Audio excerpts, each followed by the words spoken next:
As we start today's business, I want to make a brief statement about a security matter. I've been informed by the police that a former parliamentary employee was arrested last week under the Computer Misuse Act 1990.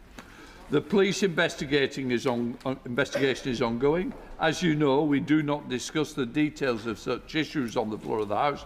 This is an ongoing criminal investigation. I do not intend to take any points of order on this matter. I will update the members when I am in a position to share more information. We've got a statement before education questions. It's dealt with. They've given me 2 copies, not to worry. Order. We start with question to education. Sean Davies. Question 1, Mr Speaker. Thursday. Thank you, Mr Speaker. My department is providing local authorities with £2.5 billion of capital funding to create mainstream school places. We encourage them to work with planning authorities and housing developers as we build 1.5 million homes to help families onto the housing ladder and to drive growth. Where rules are falling, we're making use of the extra space by opening Best Start school-based nurseries and send inclusion bases. Third fastest growing town in the UK, and the government is investing in my town, the fruits of which the Secretary of State saw for herself on a recent visit. But teachers and educational staff need us to go further, investing in new school places to bring forward a new university campus in the heart of Telford and to support the narrowing of the attainment gap of those children who are with SEND and on free school meals. What more will the government do to invest in fast-growing places like Telford, and will she meet with me to unlock Telford's potential? I thank my honourable friend for his question. He's a real champion for children and young people in Telford, and I saw that myself when we had a tour of the town from the local school-based nursery, brilliant schools like the new Thomas Telford Primary Free School, and also the great further education and higher education options available. Labour is backing his ambition for Telford's children with accessible and affordable childcare, schools where every child can achieve and thrive, and the new free breakfast clubs that my honourable friend opened just last week.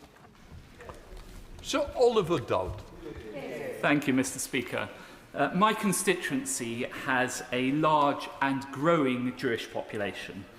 But thanks to Labour's VAT hike, Emmanuel College, a Jewish school in my constituency, announced last week that it was closing. At a time of rising anti-Semitism and deep fear amongst the Jewish community, access to a Jewish education is more important than ever.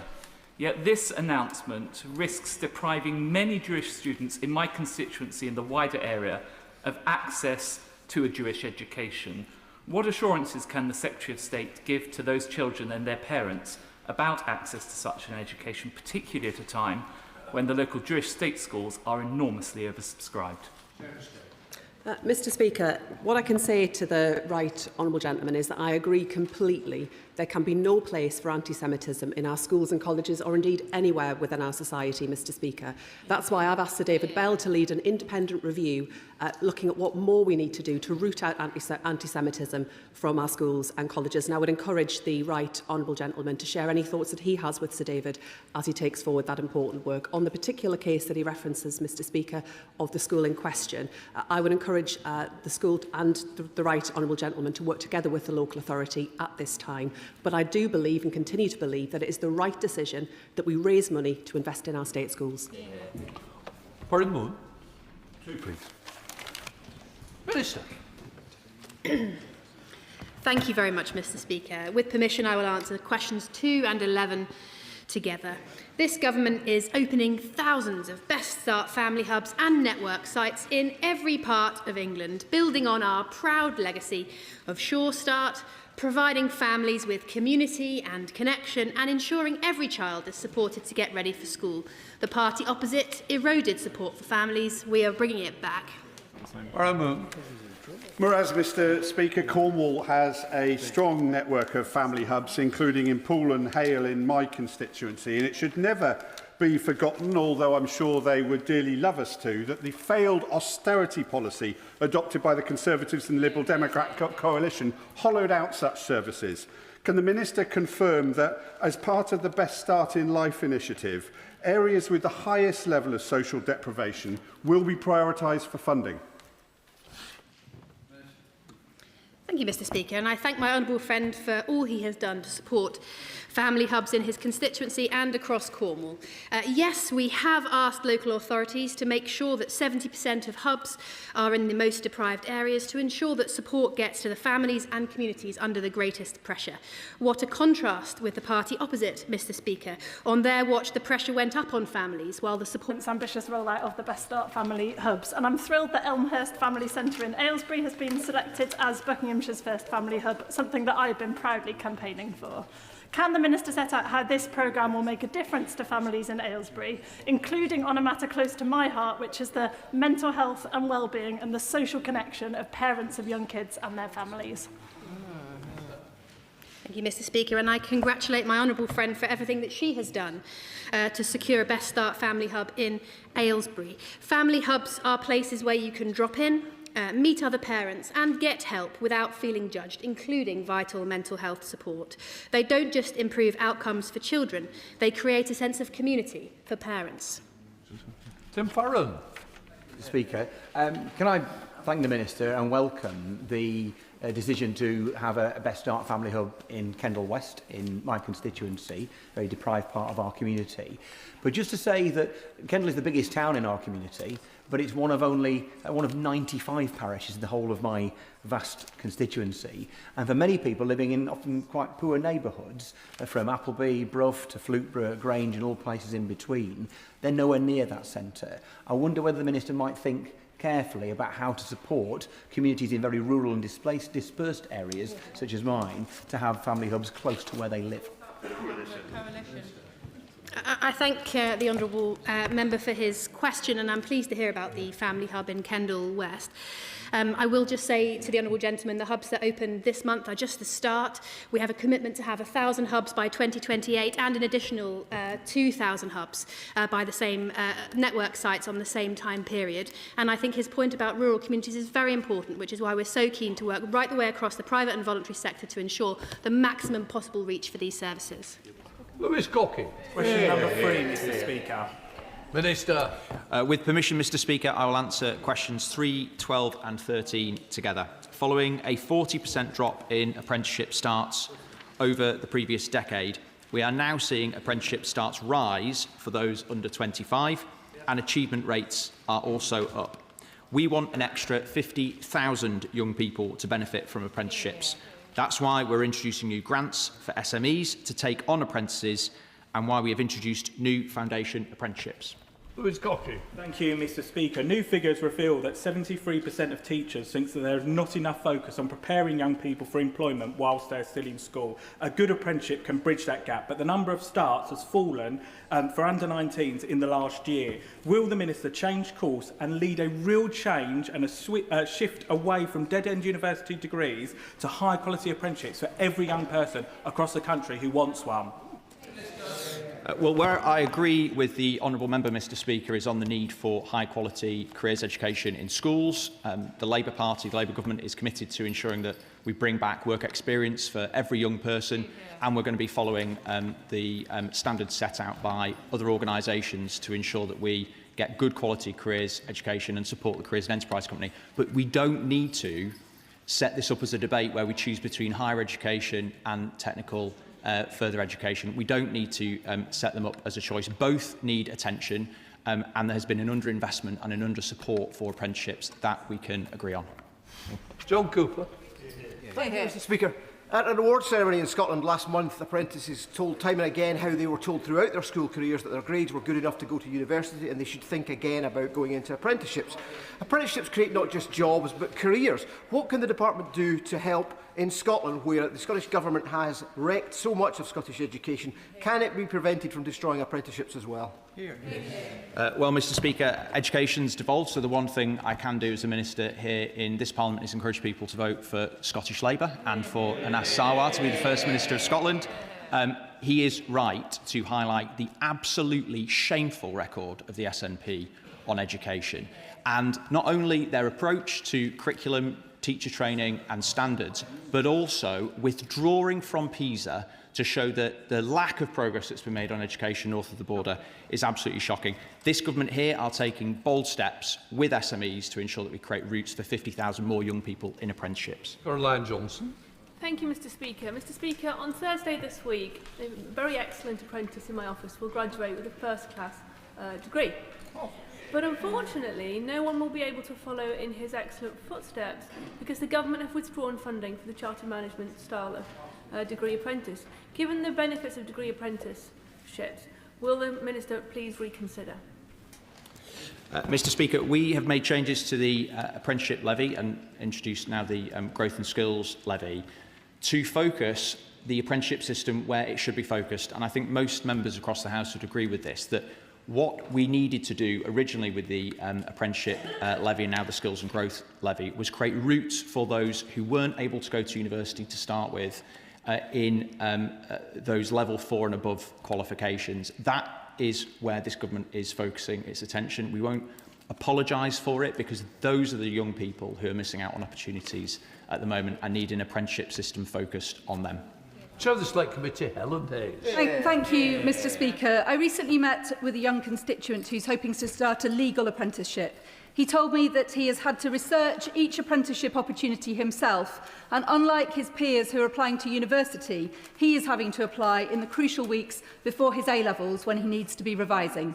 The government rejected the Education Select Committee's recommendation that information on apprenticeships should be available via UCAS so that students have a single source of all post-16 and post-18 opportunities, and that the timescale for applications should be aligned with university applications. Can the Minister update the House on what the government is doing to make apprenticeships available to young people on a more equitable basis? Well, Mr Speaker, as someone who represents a constituency with some of the highest proportion of young people not going to university but going through apprenticeship or technical routes, I recognise the description that the Chair of the Education Select Committee has made about the complexity of the system of applications and the timing issues. I'm very happy to speak to her as the Chair of the Education Select Committee and ensure that there's a proper dialogue between the committee and the department on that issue. Polly Billington. Speaker, I appreciate the efforts of my right honourable friend and the government that they're making to offer apprenticeships. In coastal towns like mine, Margate, Broadstairs and Ramsgate, the growth sectors heavily rely on non-graduates. Clean energy, ports and logistics, creative and cultural industries, nature protection, tourism, leisure and hospitality, as well as health and social care.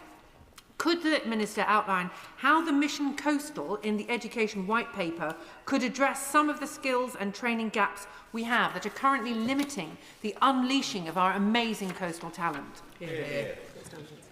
I thank my honourable friend for making such an important point. There's a few ways to address this question, Mr Speaker. One is too many of our coastal areas do not have the school standards in place that are needed so that children can make the progress needed to access those opportunities. We need to ensure that there are real routes for young people to get into work opportunities. That's why the new deal that this government is setting out will give a £2,000 grant for SMEs taking on 16 to 24-year-olds that are new to work. There'll be a new £3,000 youth jobs guarantee for hiring apprentices aged 18 to 24 who've been out of work and on universal credit for 6 months, and we're fully funding apprenticeship training for SMEs for young people. There you go. Thank you, Mr Speaker. Stafford College already delivers an outstanding apprenticeship achievement rate of 77.5%, an extraordinary 15% above the national average. And last week they were announced as one of the 4 new technical excellence colleges for advanced manufacturing, and their bid was built on their existing brilliant relationships with local employers such as GE Vernova, Hitachi, Siemens and Moog. However, we know there is always more to do, so can the Minister please tell us how the government will support those outstanding colleges like NSCG and those employers already backing Britain by investing in skills here so that more apprentices can go through our programmes? I'd like to thank my honourable friend and congratulate her efforts in campaigning for that Technical Excellence College. We announced 19 techs last week. Our package of measures to create another 50,000 apprenticeships for young people will put power to the elbow of institutions like Stafford College so that they can continue to make the progress that they've made already. Second, Minister. Thank you, Mr Speaker. Apprenticeships should be the building blocks to a stronger economy. That's why the Conservatives are pledging to double the number. But if the Minister has done his homework, he will know that any increase in apprenticeship numbers is due to the last-minute rush to do Level 7, which this government cancelled. And in fact, Mr Speaker, if you strip out those Level 7 apprenticeships, the apprenticeship vacancies are at the lowest since 2020. So youth unemployment is at an all-time high. Apprenticeship vacancies are at the lowest. It's time for the Minister to come clean. This government is failing young people, isn't it? Well, Mr Speaker, their New Deal is funded by cutting opportunities in higher education. The Tory plan, the front benches proposal, Mr Speaker. It's a question of yourselves, not what the opposition might be doing. Sure. I apologise, Mr Speaker. The proposals that we've set out as a government are all about expanding opportunities so that we do get young people out of worklessness and into job opportunities. That is why we've set out a New Deal for young people. My honourable friend's proposals, to put it politely, do borrow from a number of the features that we have set out in our plan. Imitation is the sincerest form of flattery. Question 4. Minister. Thank you, Mr Speaker. We know that students and graduates have been left facing the sharp end of the cost of living crisis.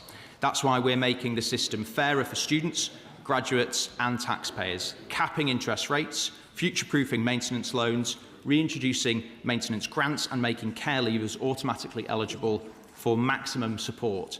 With permission, Mr Speaker, I'd also like to share that we are concerned about students affected by providers' misclassification of weekend courses. As ministers, we have asked the Student Loans Company to collect any overpayments through normal student finance repayments and to pause recoveries of overpaid grants until at least September while we consider next steps. A recent cost of living survey by Sheffield Hallam Students' Union shows that 82% of students are struggling, with many working more hours at the expense of their studies. Too many are skipping meals, going without essentials, harming their health and participation in university life.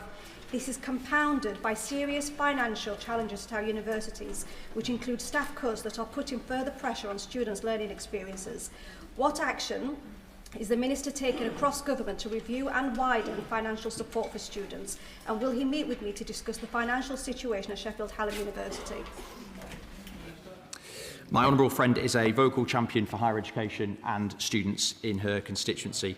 To help disadvantaged students, Mr Speaker, we are future-proofing maintenance loans by increasing them by forecast inflation every year. We continue to look for ways to make the student finance system fairer for students, graduates and taxpayers overall. Well, Bradman. The number of foreign students claiming fraudulent student loans is at a record high. This is making a mockery of the student finance system, costing the British taxpayer millions of pounds and is cash that could otherwise be diverted to support British students. What is the government doing to reduce this fraudulent practice and fix our broken student loan system? Mr Speaker, this of course is an issue and one that we take extremely seriously, but the description that the honourable member has made is of her own legacy in government as a Conservative and now a Reform politician, and nowhere in the question was an apology for the appalling track record of both creating the Plan 2 student loan system in the first place and administering it in a way which has led to the results that she has described. Thank you, Mr Speaker. And as the Minister said, on the 23rd of March, the Department told universities that weekend courses don't qualify for funding. The Student Loans Company's own guidance only changed this year. This affected 20,000 students, including key professions like nurses. The Secretary of State is now being taken to court by 9 universities. The NUS is demanding that she halt her clawback, and Martin Lewis has said this is an almighty mess. I heard what the Minister had to say, but I know this government always finds someone else to blame. So will he confirm that any aggressive debt collection will absolutely be stopped so they do not demand payment from innocent students? Mr Speaker, I like the honourable member, but unfortunately the question had been written before the answer I gave to the question at the start of this section. The IFS say about the Tory student loans plan that it would cost £4 billion. and I quote, would not make an immediate difference to most graduates' monthly repayments. Julie Gosling. Thank you, Mr. Speaker. Question number 5, please. Minister. Mr. Speaker, last week we announced an expansion to our supported internships offer to unlock opportunities for more young people with special educational needs and disabilities, meaning they can benefit from a seamless transition into the world of work. I've spoken to young people, to teachers, and I've heard how transformative supported internships can be in confidence in supporting children to take those steps into work, and we're determined to get behind the talent of children with SEND.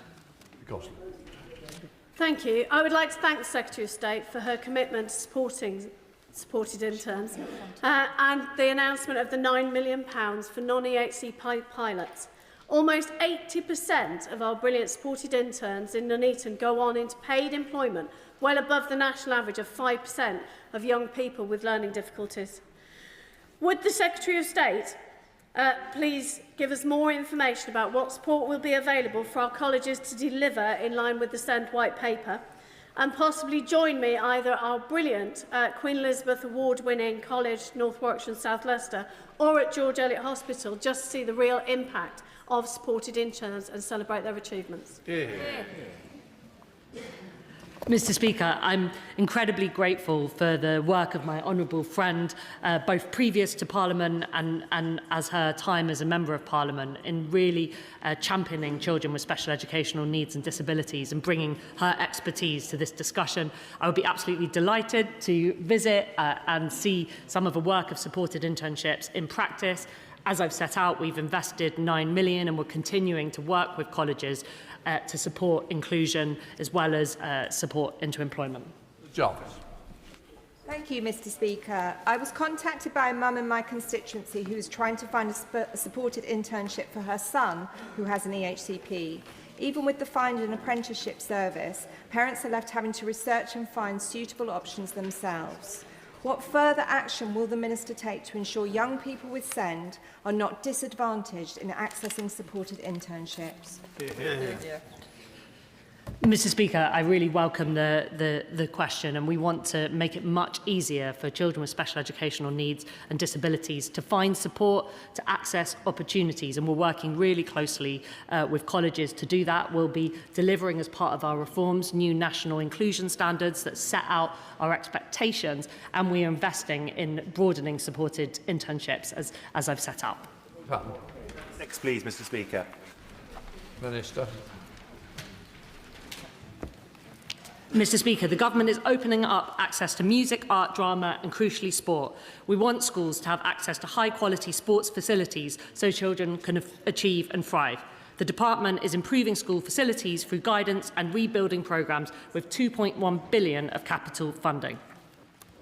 Thank you, Mr. Speaker. Budmouth Academy has received a record multi-million-pound investment from this Labour government to rebuild much of the school buildings. However, the school's crumbling outdoor courts, which are home to the South Dorset Netball League, are currently not included in the rebuild. More than 300 women and girls are part of this league, and the courts are, of course, also used by students all year round as well. We desperately want to rebuild the courts, so can the Minister work with us to explore how the courts can be included within the scope of the rebuild? Mr. Speaker, I'd like to start by acknowledging the proactive response of a brilliant team at Budmouth's Academies in response to a recent meningitis case. And I'm really pleased to hear how welcomed the investment in the school rebuilding programme is for Budmouth Academy. The Aspirations Academies Trust has been provisionally allocated on top of this over £1.9 million investment in improving its estate, and I'd welcome the opportunity to meet with my honourable friend to discuss this further. Thank you very much, Mr. Speaker. I hope that schools in South Dorset, and I hope crucially that the Minister will have read the DCMS Select Committee's Game On report that was published today. It makes the case for increased physical activity in schools and the positive impact that it has on a pupil's ability to learn. However, recent reports suggest the government is proposing funding cuts for physical education. So will the Minister please give a very clear commitment today that there will be no no reduction in funding for PE in our schools. And in fact, I'd love to hear from her that there will actually be increased investment in our children's health, well-being and learning through a more active school day. Mr. Speaker, the government absolutely wants to see children engaged in physical activity, supporting that through the school day. We have recently announced funding for school games organisers and will be setting out further information about our new partnership model to bring different partners across the private, the public sector, the voluntary sector to ensure that children have opportunities in every community. Thank you. Question number 7, please, Mr. Speaker. Thank you, Mr. Speaker. For the first time in more than a decade, this government is updating the school food standards to reduce sugar, increase fibre and reduce unhealthy foods. Parents want this, it's crucial for children's health and it will drive a transformation in the quality of food on our children's plates. Thank you. I'm pleased that the consultation on school food standards was launched last week. Many constituents have contacted me about the benefits of more and better vegetarian school meals, with fewer meals from processed meat being healthier, better for the planet and better value. Does the Minister support updating the guidelines so that the required number of protein-based meals can be met through plant-based options, and delicious ones at that, and not just meat and fish?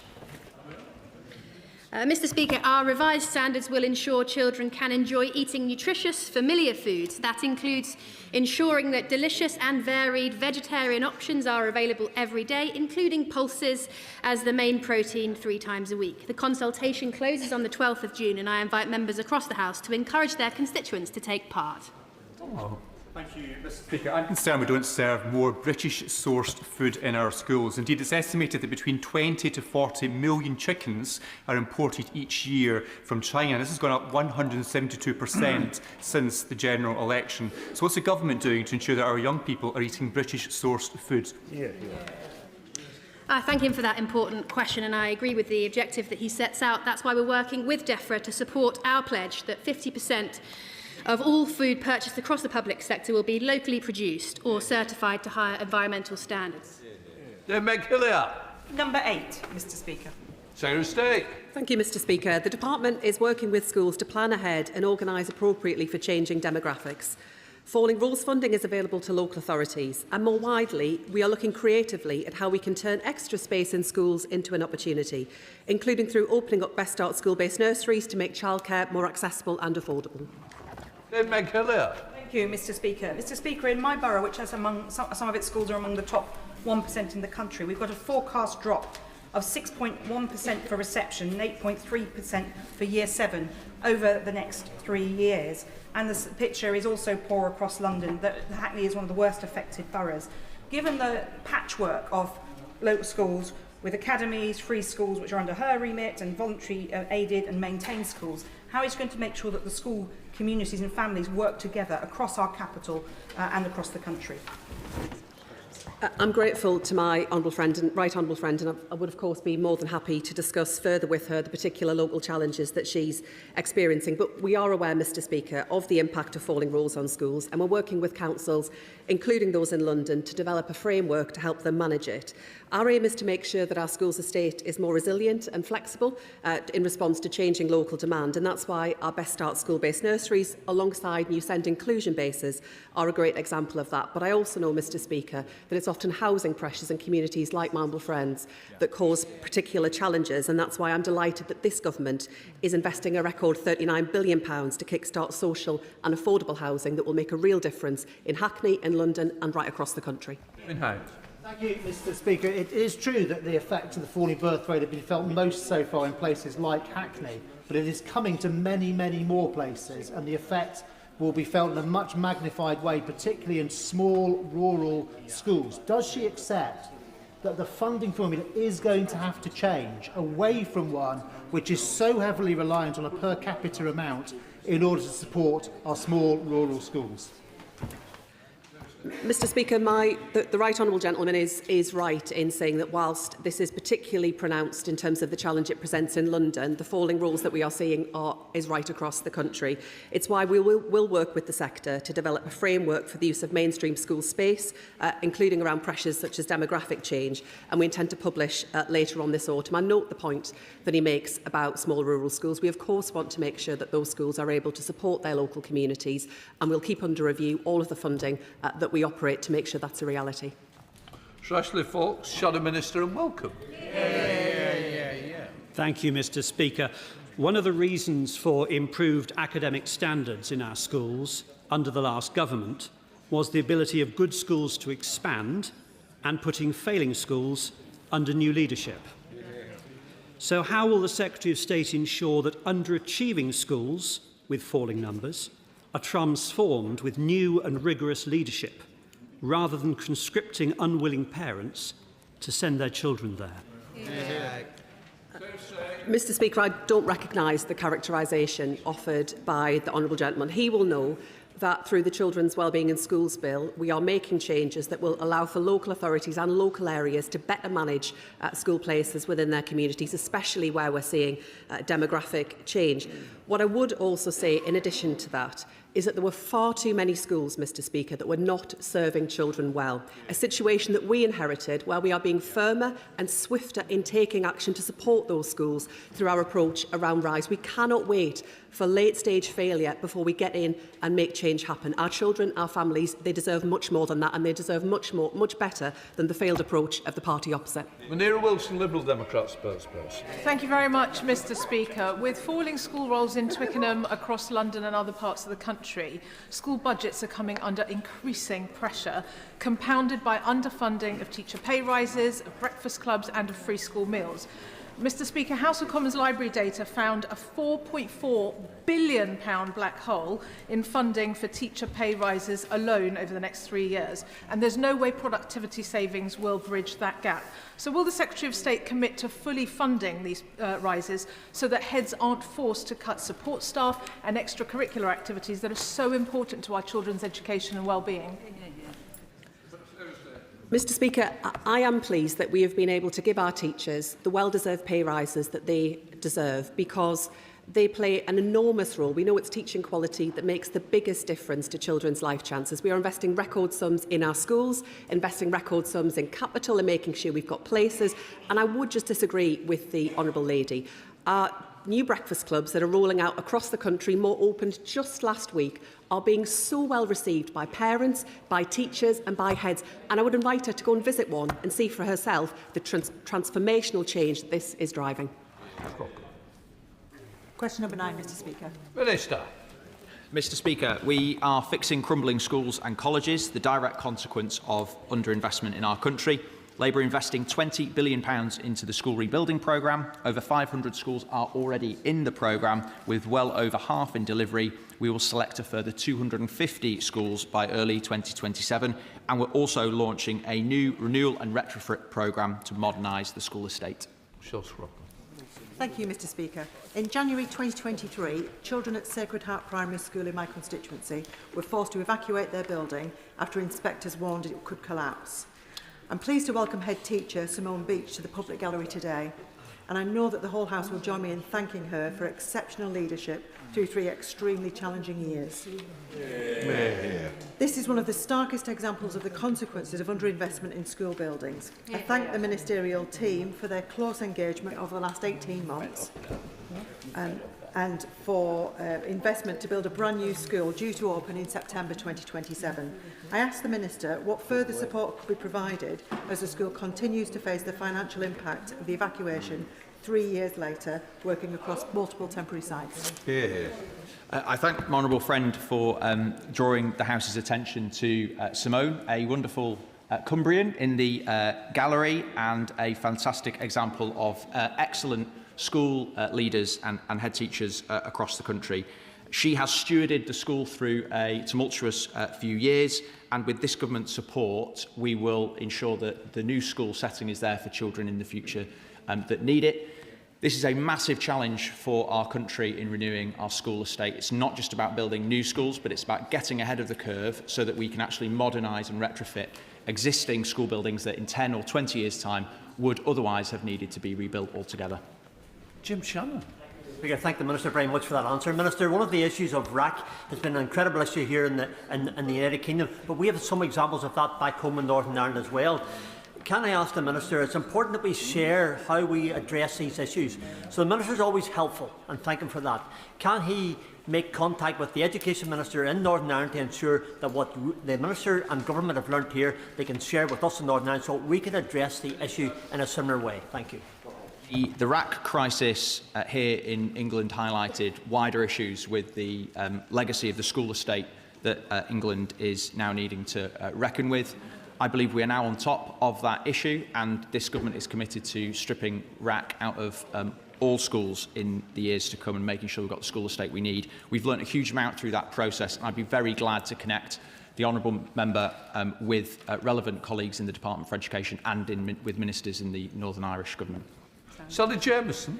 Question number 10, please, Mr. Speaker. Minister. Mr. Speaker, I thank my honourable friend for this question. We are undertaking a once-in-a-generation reform to children's social care. That includes ensuring that children in care are surrounded by enduring, loving relationships, close to their community, their friends and their school. That's why creating an extra 10,000 homes in foster care is my top priority as the Children's Minister. We are now implementing an ambitious action plan to meet that target. James. Thank you, Mr. Speaker, and I thank the Minister for his answer. Can he outline a bit more how he's going to implement that expansion of foster carers so that more children can stay close to home and in their school and reduce their vulnerability to sexual exploitation and county lines, something which disproportionately impacts children in residential care, and also set out what more he's doing to support the foster carers themselves to make sure they have an independent voice heard in local authorities, but also practical help like house extensions and modifications so they can continue to and increase the number of children they support and provide a home to. Yeah. My honourable friend is right to highlight that we need to take action on a whole range of fronts to transform our fostering system so that we can expand it and also retain the brilliant foster carers who we already have in this country. That's why we're backing the plan with £88 million. We're taking action to bring local authorities together to create new end-to-end fostering hubs with clear targets. That process is currently underway. And my honourable friend is right to highlight the really important action of the Room Makers programme. The government will be funding the extension and expansion of foster carers' homes so they can take more children in. That is important because we are funding a residential care system in this country at the moment that is the size it is because we don't have the foster homes that we need. Thank you, Mr. Speaker. Would the Minister accept that if we are to promote fostering credibility, we must move beyond simply running adverts saying we need more foster carers and ensure that fostering is both financially realistic and backed by strong, reliable support for those who step up to care? Yes, my honourable friend is absolutely right to highlight both of those issues. We are expanding and funding to expand the Mockingbird programme so that foster carers can get that wider family network-like support when they undertake this really important role, and so they're not left isolated. So we're funding that to expand it across the country. We're also undertaking a piece of research to look at the variation in fostering allowances and fees across the country to identify both the variation and the relationship between the amount paid and the retention of carers to address the exact point that he has raised. Question 14, Mr. Speaker. Minister. Mr. Speaker, this Labour government's record expansion of free childcare is saving working families across the country over £8,000 a year. We have worked closely with early education providers across the sector throughout the rollout, and I thank them for their tireless work. We're investing over £9 billion in early years entitlements this year, and I'm pleased to say that we have seen a huge increase in the number of places that providers have on offer. Thank you, Mr. Speaker. I recently met with several early years providers who told me that the 30 hours funded childcare scheme is placing real strain on their businesses. because the policy doesn't take into account the setting up time, the packing away time, and the time spent training and compliance issues with their staff. Combined with the recent national insurance rises, this is threatening the financial viability of these businesses. Will the Minister agree to reviewing the policy's implementation so that those providers, particularly the smaller ones that rely on that funding, are kept financially viable and provide those services to the people that need them? Thank you, Mr. Speaker. I'd like to thank the hard-working staff in the honourable gentleman's constituency, but say when the government says it's prioritising the early years, it means it. We're investing £9.5 billion this year. Rates have increased more than ever before to reflect inflationary pressures and the increases to the national living wage. We've increased the pass-through rate from local authorities to providers, and we have continued to lift the early years pupil premium. We're determined to give every child the best start in life. Alison Bennett. Question 15, Mr. Speaker. Minister. Mr. Speaker, this government believes that a collaborative school system is the best way to drive high and rising standards so every child can achieve and thrive. For our schools white paper, we've set out how we plan to support further collaboration while improving accountability to deliver the education our children deserve. Alison Bennett. Thank you. There are 3 schools in my Mid-Sussex constituency who were part of the University of Brighton Academy Trust. Given that serious concerns about financial management at UBAT persisted for years before rebrokerage was triggered, will reforms to the multi-academy trust governance system include early warning systems so that failing trusts are identified and intervention takes place before reaching the point of failure? Mr. Speaker, I really welcome that question. I absolutely agree. We need to spot the early warning signs of financial failure, and that's why we're bringing in a new Ofsted inspection framework for multi-academy trust that will look at other issues, including governance and financial management. Mr. Speaker. The Secretary of State made a written statement to the House this morning, Mr. Speaker, confirming the timing of commencement of the Higher Education Free Speech Complaint Scheme and regulatory conditions. The complaint scheme will be commenced from the 1st of September this year and the OFS's regulatory powers from the 1st of April 2027. Shadow Minister. Oh, sorry, Harry. Hi, okay. Thank you for that update. It's long overdue, but of course doesn't go far enough. If we take the case of Brodie Mitchell, suspended from Royal Holloway for a spat at a freshers' fair, he would not be under the new guidelines be able to complain directly to the Office for Students. Why is that? The OFS's system that is in place at the moment does allow for students to complain about breaches of freedom of speech. The written statement this morning laid by my honourable friend, the Secretary of State, is all about expanding that coverage to staff and visiting lecturers and other speakers, as well as ensuring that we've got a system in place where the OFS can go back to institutions and hold them to account. Jack Rankin, Shadow Minister. Thank you, Mr. Speaker. The point my honourable friend, the member for Gordon Buchan, makes is absolutely right. Whether it's Zionist views, gender-critical perspectives, climate scepticism, or challenging the perceived wisdom that diversity is our strength with the need to put terrorism barriers around Christmas markets, there's a clear two-tier approach to free speech on our campuses, and it's students who are the nub of it. That's exactly why the Higher Education Freedom of Speech Act gave students the right to go to the Office of Students. So why, under this proposal, can academics and visiting speakers complain, but not students? It's called the Office for Students, or is he planning to rename it the Office for Everyone on Campus except students? Well, Mr. Speaker, as I have already said, students have a route of redress through the Office for Students at the moment. The government has been focused on pulling together an enforceable regime, and it is welcome that across this House, both the Labour Party and the Conservative Party are supportive of action to protect freedom of speech at our universities. We now come to Topical's Dr. Danny Chambers. Mr. Speaker. Thank you, Mr. Speaker. It's been a busy month since the last session of education questions, so I'll give the House a short update on what my department has done since then to give our children the best start in life. We began opening 200 new Best Start family hubs, building on the proud legacy of Sure Start. We opened 500 new free breakfast clubs to save parents £450 and give children a great start to the day. And we announced the next wave of school-based nurseries, as research showed that Labour has halved childcare costs for families. And we scrapped the 2-child limit, putting Labour Labour on course to lift a record number of children out of poverty. Labour is boosting family finances and children's life chances. Danny Chambers. Speaker, last week in my Winchester office I held a meeting for parents of SEND children, and some of them were literally in tears discussing the fight they had to have to get the care that they're entitled to. With any reforms that are made to the SEND system at the moment, which are much needed, can we assure parents that this will not cause mental health anguish and stress and anxiety like it has been, because it's absolutely crippling? Mr Speaker, I recognise what the Honourable Gentleman has set out. I've spoken to so many parents, families, children across the country who have been badly let down by a system that has not put children's needs first. We are determined to change that through the once-in-a-generation SEND reforms that we're setting out. I'm glad to hear that the Honourable Gentleman held an event in his constituency. I would encourage all members to make sure that parents, educators and others are sharing their views as part of our consultation. Swallow. Thank you, Mr Speaker. As the MP for Sandhurst, I'm proud to represent many armed forces families.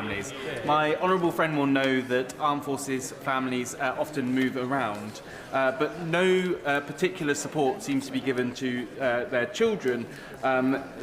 There is no marker to identify these children, they don't qualify for fair access protocols, and they're given no particular priority in admissions. Will she meet with me to discuss how we can better support the children of armed forces families? Mr Speaker, I really welcome the question from my honourable friend, and we're deeply grateful for the service of our armed forces families. I would welcome the opportunity to meet. I also met recently with the Armed Forces APPG, and will be bringing forward further reforms on admissions shortly. Secretary of State Laura Troy. Mr Speaker, we learned last week that in the tragic Southport case, when the head teacher warned about the killer's increasing extreme behaviour, the social worker accused the head teacher of racially stereotyping the pupil as a black boy with a knife.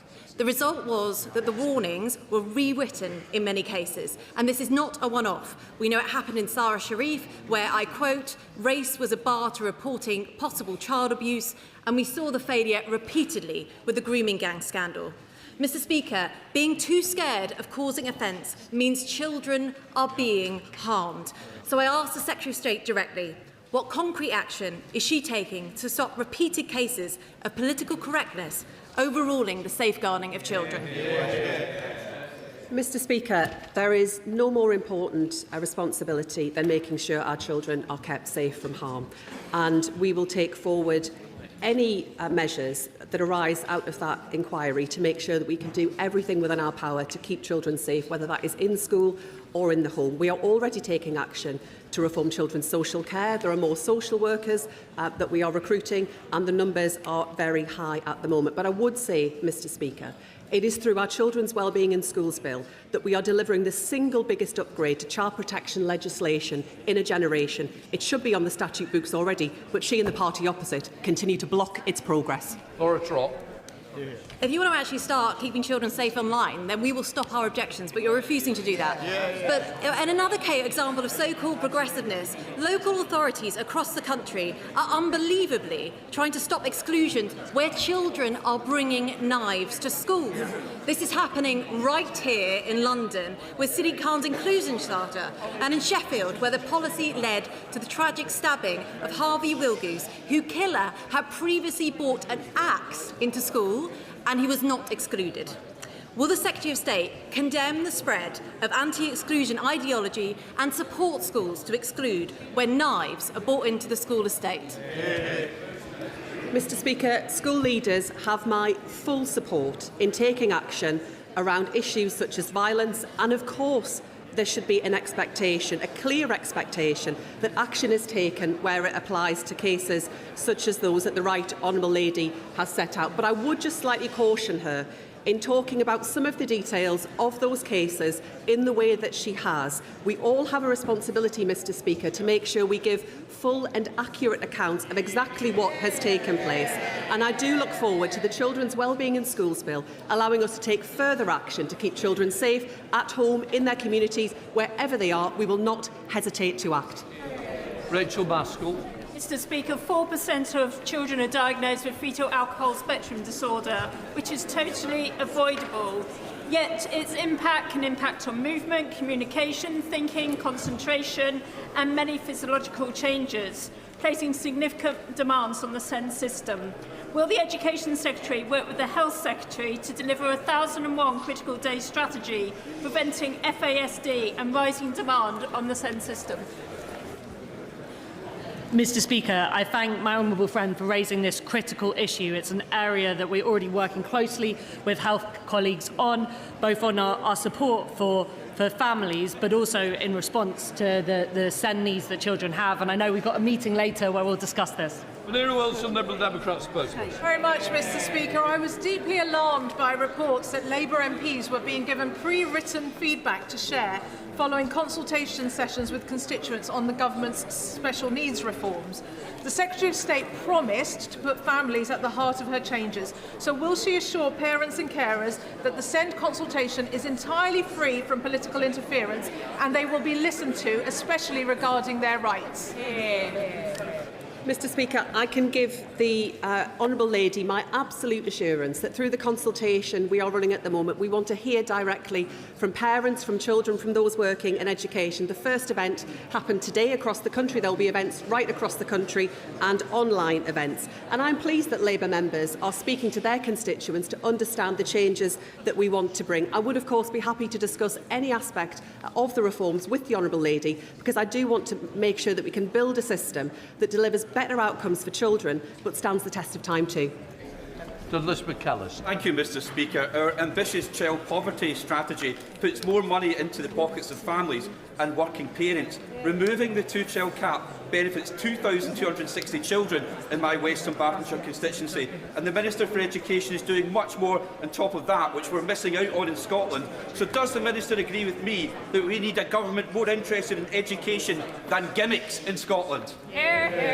He's absolutely right, and that's why people across Scotland should vote for Anas Sarwar and Scottish Labour. And last month I was in Scotland hearing directly from parents about the difference that lifting the two-child limit will make. Measures that were opposed by the party opposite, who would plunge hundreds of thousands of children back into poverty. But there is so much more that we could do together, Mr. Speaker, if we had a government in Scotland that also was determined to tackle child poverty in the same way that this Labour government is determined to deliver. It is time for change in Scotland and a new direction. Thank you, Mr. Speaker. In my constituency of Horsham, there are some brilliant specialist STEM schools, such as Muntham House and Aurora Vincent. However, in the White Paper there is currently no clear definition of what a specialist school is, and concerns remain that provision is being framed as something to be reduced rather than planned for. What role does the Department see for special schools within the reform system, and how will they be funded? Mr. Speaker, we agree that the role of special schools in the system is incredibly important, providing vital care for children with the most complex needs and supporting their wider education. They have a very important role in the Schools White Paper, both in the education support, but the outreach they do for mainstream schools. And it's precisely to end the postcode lottery and create more clarity over what specialist provision should look like that we are proposing to introduce specialist provision packages. Thank you, Mr. Speaker. I thank the Secretary of State for visiting St Paul's Primary School in my constituency a few weeks ago to meet with the excellent head, Angela Batchelor, and her staff team, hearing firsthand from parents how important it is to have that wraparound, the nursery service and the additional breakfast club. One of the issues raised is SEND, and I know that the Secretary of State is really looking at this. Can she outline when we'll see some of those changes coming through to help those families who are really struggling with accessing the SEND system from their local authority? It was fantastic, Mr. Speaker, to visit my old friend and to see at first hand the impact that our changes are bringing to children and families across her constituency. She is right that the SEND system that we have at the moment just isn't working for children or families, and I would encourage her constituents to share their thoughts with us through the consultation. But we aren't waiting to drive the change we know is desperately needed. Just last week I announced the first wave of investment in our Experts at Hand programme that will make a huge difference to making sure that children can get the specialist support that they need much more quickly. Alfred Blanchard. Mr. Speaker, a local employer, himself a former apprentice, tells me his industry is now in crisis, with his firm's apprentice intake falling from 60 to just 20 this year due to this government's decisions. Meanwhile, Reese Heath College is having to turn students away and restrict courses in agricultural engineering and construction due to a lack of funding.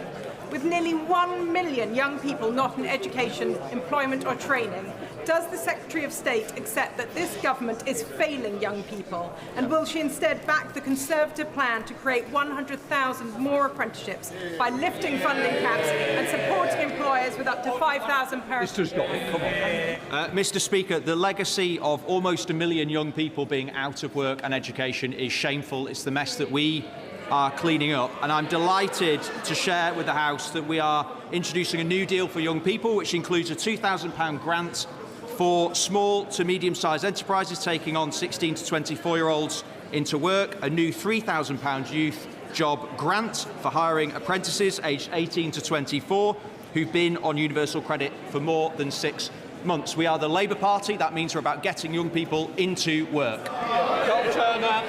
Mr. Speaker, whistleblowers have raised with me concerns, serious concerns, about the governance of Academy Trust in my constituency.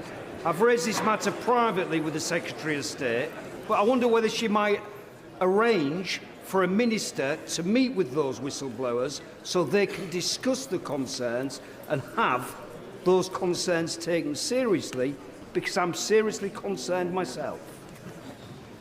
I'm grateful to my honourable friend for raising that issue. I would, of course, be happy to make sure that a meeting takes place so that that information can be shared and fully considered. We also, Mr. Speaker, are bringing forward... Mr. Speaker, we're also bringing forward, through the Children's Wellbeing in Schools Bill, further accountability where it comes to trusts to make sure that there is an inspection framework around that too. And perhaps I could discuss that further with the honourable gentleman. Josh Bubbery.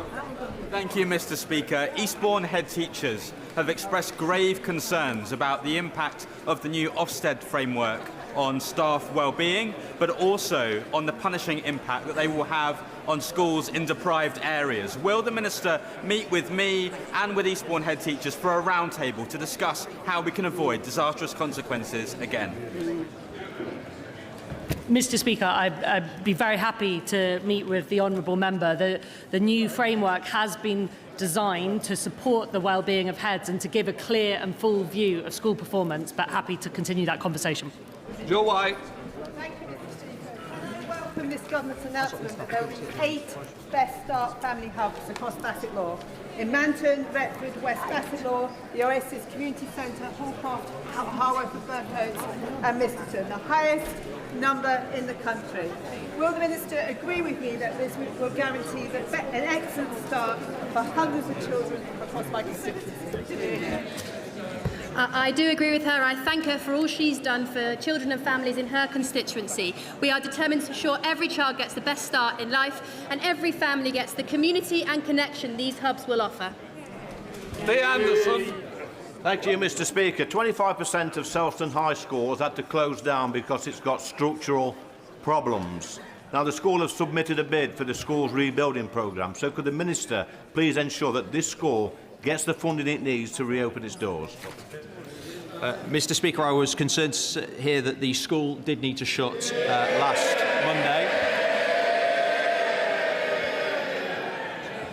Cheering a school closure is no laughing matter. And, of course, I'm thankful, Mr. Speaker, that children are back in school. They're back in school on Tuesday. I'd be very happy to speak to the honourable member about the situation, but, of course, it is the legacy of the member, the party he was a member of, and before the party he is now a member of. Final question, Jane Kirkham. Thank you, Mr. Speaker. I'd like to welcome the experts at hand service and the £3.7 million that's been given to Cornwall to set this up. However, we struggle to get OTs, ed psychs and speech and language therapists down in rural and coastal areas. Could the Minister say what incentives or what they're doing to encourage these people to come down to Cornwall to work in our services? Mr Speaker, we were really delighted to announce £429 million into new speech and language therapists, occupational therapists, educational psychologists, which will go to communities around the country, and we're working very closely with colleagues in health to ensure that there are no cold spots and every single school and child has access to that essential support. Change over.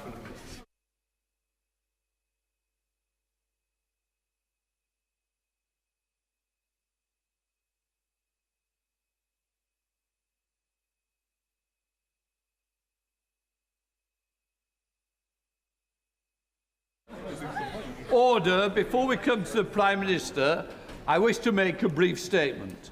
The subject we're about to discuss is the utmost seriousness. Expect the discussion to be focused on the facts and the issues at hand, and not on personal attacks against individual members. While certain criticisms may be made about the government collectively, as Kim May, paragraph 21.24, makes clear that any accusations against individual members about lying or misleading the House may only be made on a substantive motion. They may not be made as part of an exchange on a statement. The House rule on this is in place to ensure that members focus on the substantive matters under discussion, and if the debate is needed on matters of individual conduct, that must be drawn in the proper terms with notice. I encourage all members to engage in respectful debate, and our constituents would expect. I therefore now come to the statement. Prime Minister Keir Starmer. Thank you, Mr Speaker. With permission, I'd like to provide the House with information that I now have about the appointment of Peter Mandelson as our Ambassador to the United States. But, Mr Speaker, before I go into the details, I want to be very clear with this House that while this statement will focus on the process surrounding Peter Mandelson's vetting and appointment, at the heart of this, there is also a judgment I made that was wrong. I should not have appointed Peter Mandelson. I take responsibility for that decision, and I apologise again to the victims of the paedophile Jeffrey Epstein, who were clearly failed by my decision. Mr Speaker, last Tuesday evening, the 14th of April, I found out for the first time that on the 29th of January 2025, before Peter Mandelson took up his position as Ambassador, the Foreign Office officials granted him developed vetting clearance against the specific recommendation of the United Kingdom security vetting that developed vetting clearance should be denied. Not only that, the Foreign Office officials who made that decision did not pass this information to me, to the Foreign Secretary, to her predecessor, the Deputy Prime Minister, to any other minister, or even to the former Cabinet Secretary, Sir Chris Wormold. I found this staggering, and therefore last Tuesday I immediately instructed officials in Downing Street and the Cabinet Office to urgently establish the facts on my authority. I wanted to know who made the decision, on what basis, who knew, and Mr Speaker, I wanted that information for the precise and explicit purpose of updating this House. Because this is information I should have had a long time ago. And it is information that this House should have had a long time ago. It is information that I and the House had the right to know. I will now set out a full timeline of the events in the Peter Mandelson process, including from the fact-finding exercise I instructed last Tuesday. Before doing so, I want to remind and reassure the House that the Government will comply fully with the humble address motion of the 4th of February. Mr Speaker, in December 2024, I was in the process of appointing a new ambassador for Washington. A due diligence exercise was conducted by the Cabinet Office into Peter Mandelson's suitability, including questions put to him by my staff in Number 10.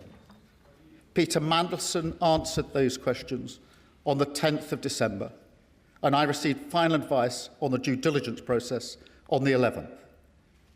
I made the decision to appoint him on the 18th of December. The appointment was announced on the 20th, and the security vetting process began on the 23rd of December 2024. Mr. Speaker, I want to make clear to the House that for a direct ministerial appointment, it was usual for security vetting to happen after the appointment, but before starting in post. That was the process in place at the time.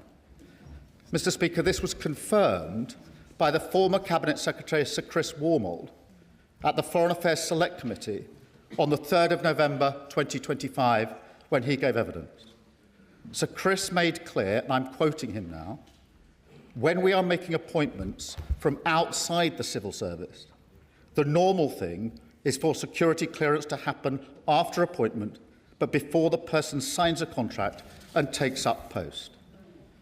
At the same hearing of the same Select Committee, the former Permanent Secretary to the Foreign Office, Sir Ollie Robbins, said, and I quote again, Peter Mandelson did not hold national security vetting when he was appointed, but, he went on, as is normally the case with external appointments to my department and the wider civil service, the appointment was made subject to obtaining security clearance. Mr. Speaker, after I sacked Peter Mandelson, I changed that process so that now an appointment cannot be announced until after security vetting is passed. Mr. Speaker, the security vetting was carried out by UK Security Vetting, UKSV, between the 23rd of December 2024 and the 28th of January 2025.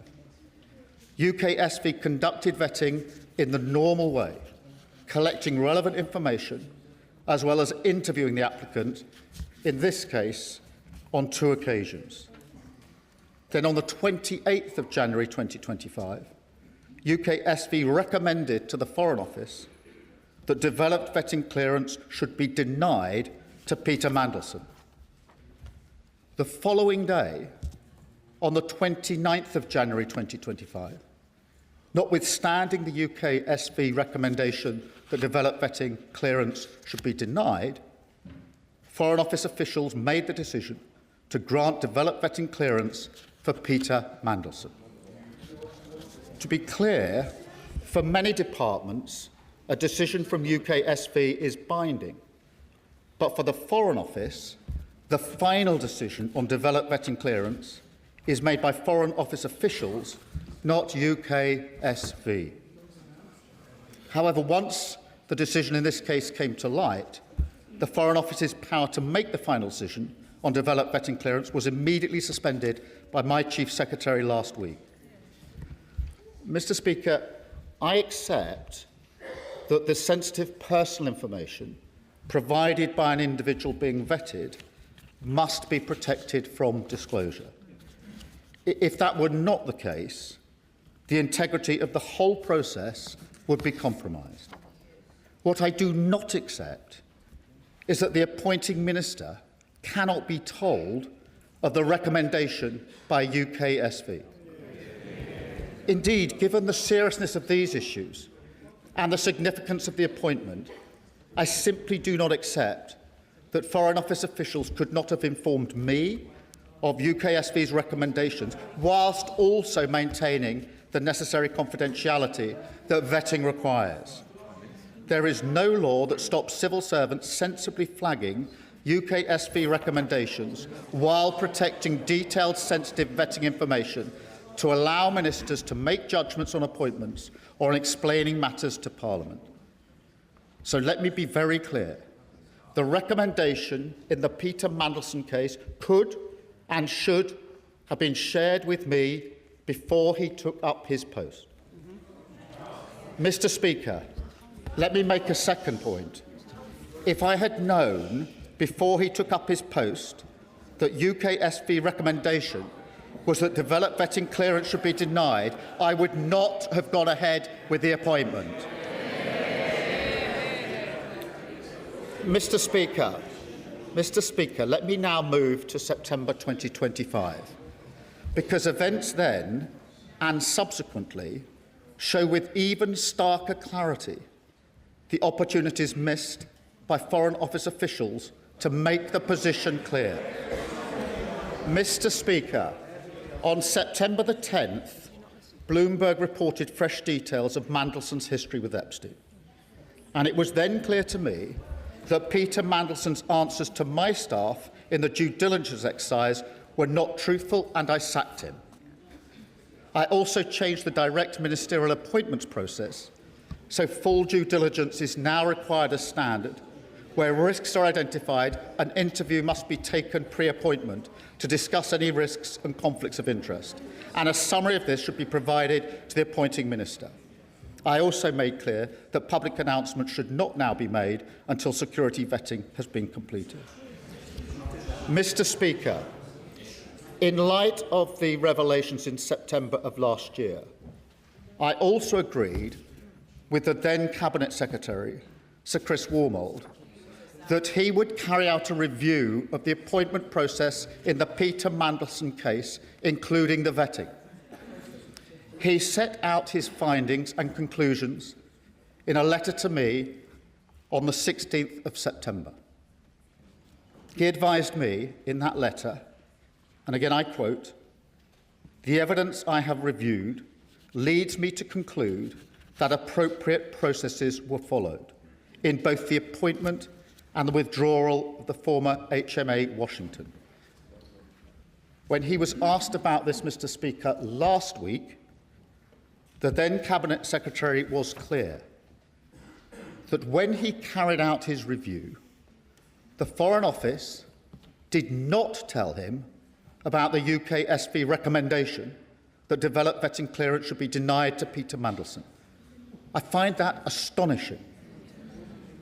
As I said out Odyssey, I do not accept that I could not have been told about the recommendation before Peter Mandelson took up his post. I absolutely do not accept that the then Cabinet Secretary, an official, not a politician, when carrying out his review, could not have been told that UKSV recommended that Peter Mandelson should be denied developed vetting clearance. It was a vital part of the process that I had asked him to review. Clearly, he could have been told, and he should have been told. Mr. Speaker, on the same day as the then Cabinet Secretary wrote to me, so that's the 16th of September 2025, the Foreign Secretary and the then Permanent Secretary of the Foreign Office, Sir Ollie Robbins, provided a signed statement to the Foreign Affairs Select Committee. The statement says, and again I quote, "The vetting process was undertaken by UK security vetting on behalf of FCDO and concluded with DV clearance being granted by the FCDO in advance of Lord Mandelson taking up post in February." It went on to say, and again I quote, "Peter Mandelson's security vetting was conducted to the usual standard set for developed vetting in line with established Cabinet Office policy." Mr. Speaker, let me be very clear to the House. This was in response to questions which included whether concerns were raised, what the Foreign Office's response was, and whether they were dismissed. Mr. Speaker, that the Foreign Secretary was advised on and allowed to sign this statement by Foreign Office officials without being told that UKSV had recommended Peter Mandelson be denied developed vetting clearance is absolutely unforgivable. This is a senior Cabinet member giving evidence to Parliament on the very issue in question.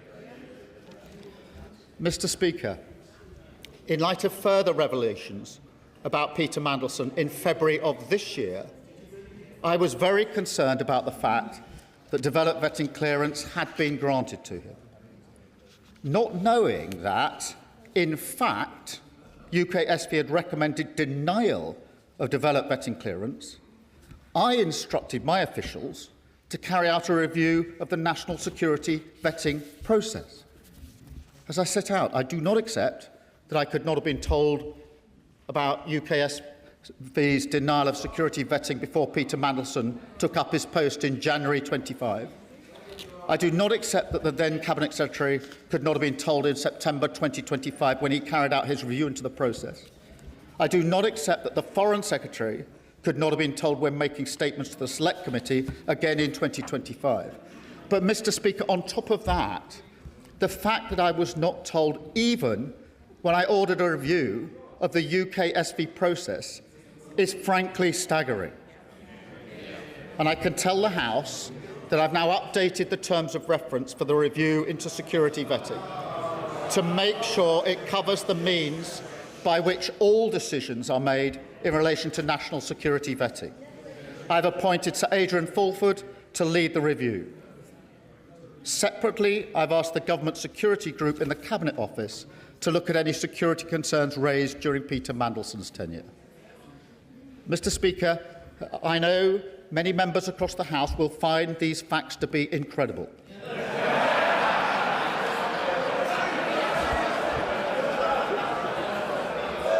To that, I can only say they are right. It beggars belief that throughout the whole timeline of events, officials in the Foreign Office saw fit to withhold this information from the most senior ministers in our system in government. That is not how the vast majority of people in this country expect politics, government or accountability to work. And I do not think it's how most public servants think it should work either. I work with hundreds of civil servants, thousands even, all of whom act with the utmost integrity, dedication and pride to serve this country, including officials from the Foreign Office who, as we speak, are doing a phenomenal job representing our national interest in a dangerous world, in Ukraine, in the Middle East and all around the world. This is not about them, but yet it is surely beyond doubt that the recommendation from UK SV that Peter Mandelson should be denied developed vetting clearance was information that could and should have been shared with me on repeated occasions and therefore should have been available to this House and ultimately to the British people. And I commend this statement to the House. Kemi Bey, not Leader of the Opposition. Thank you, Mr. Speaker. And I thank the Prime Minister for advance sight of his statement. His reputation is at stake. Everyone is watching. It is finally time for the truth. Earlier today, Mr. Speaker, Downing Street admitted that the Prime Minister inadvertently misled the House. The Prime Minister has chosen not to repeat that from the dispatch box. I will remind him that under the Ministerial Code, he has a duty to correct the record at the earliest opportunity. The Prime Minister says he only found out on Tuesday that Peter Mandelson failed the security vetting. The earliest opportunity to correct the record was Prime Minister's questions on Wednesday, almost a week ago. This is a breach of the Ministerial Code. Under that code, he is bound to be as open as possible with Parliament and the public in answering questions today. So let me start with what we do know. We know the Prime Minister personally appointed Peter Mandelson to be our ambassador to the United States. We know that Mandelson had a close relationship with a convicted paedophile. We know that he had concerning links with Russia and China, links that had already raised red flags. We know that the Prime Minister announced the appointment before vetting was complete, an extraordinary and unprecedented step for the role of US ambassador. The Prime Minister says that it was usual for this because it was a political appointment. So I will remind him and the rest of the Labour front bench who are heckling that Peter Mandelson was a politician who had been sacked twice from government for lying. That meant he should have gone through the full security process. And we also know, finally, Mr. Speaker, that when Peter Mandelson failed the security vetting, he was allowed to continue in the role with access to top-secret intelligence and security information. This goes beyond propriety and ethics. This is a matter of national security. So let me turn to what we do not know. We still do not know exactly why Peter Mandelson failed that vetting. We do not know what risks our country was exposed to, and we do not know how it is possible that the Prime Minister said repeatedly that this was a failure of vetting, went on television and said things that were blatantly incorrect, and not a single advisor or a single official told him that what he was saying wasn't true. At every turn, with every explanation, the government story has become murkier and more contradictory. It is time for the truth. There are too many questions to ask in the allotted time, Mr. Speaker, so I'm now going to ask the Prime Minister just 6 questions, and I have taken the unprecedented step of providing these questions to the Prime Minister in advance. So he has them in front of him, and I have asked for these questions. I have asked for these questions to be put online for the public. They and I expect him to answer. The Prime Minister appointed a national security risk to our most sensitive diplomatic post. Let's look at how this happened. The Right Honourable Gentleman told me at PMQs in September 2025 that full due process was followed in this appointment. We now know that in November 2024, Lord Case, the then Cabinet Secretary, told him this process required security vetting to be done before the appointment. He did not mention any of what Lord Case said in his statement earlier. So, first question, does the Prime Minister accept that when he said on the floor of the House that full due process was followed, this was not true? Secondly, on the 11th of September last year, journalists asked his Director of Communications if it was true that Mandelson had failed security vetting.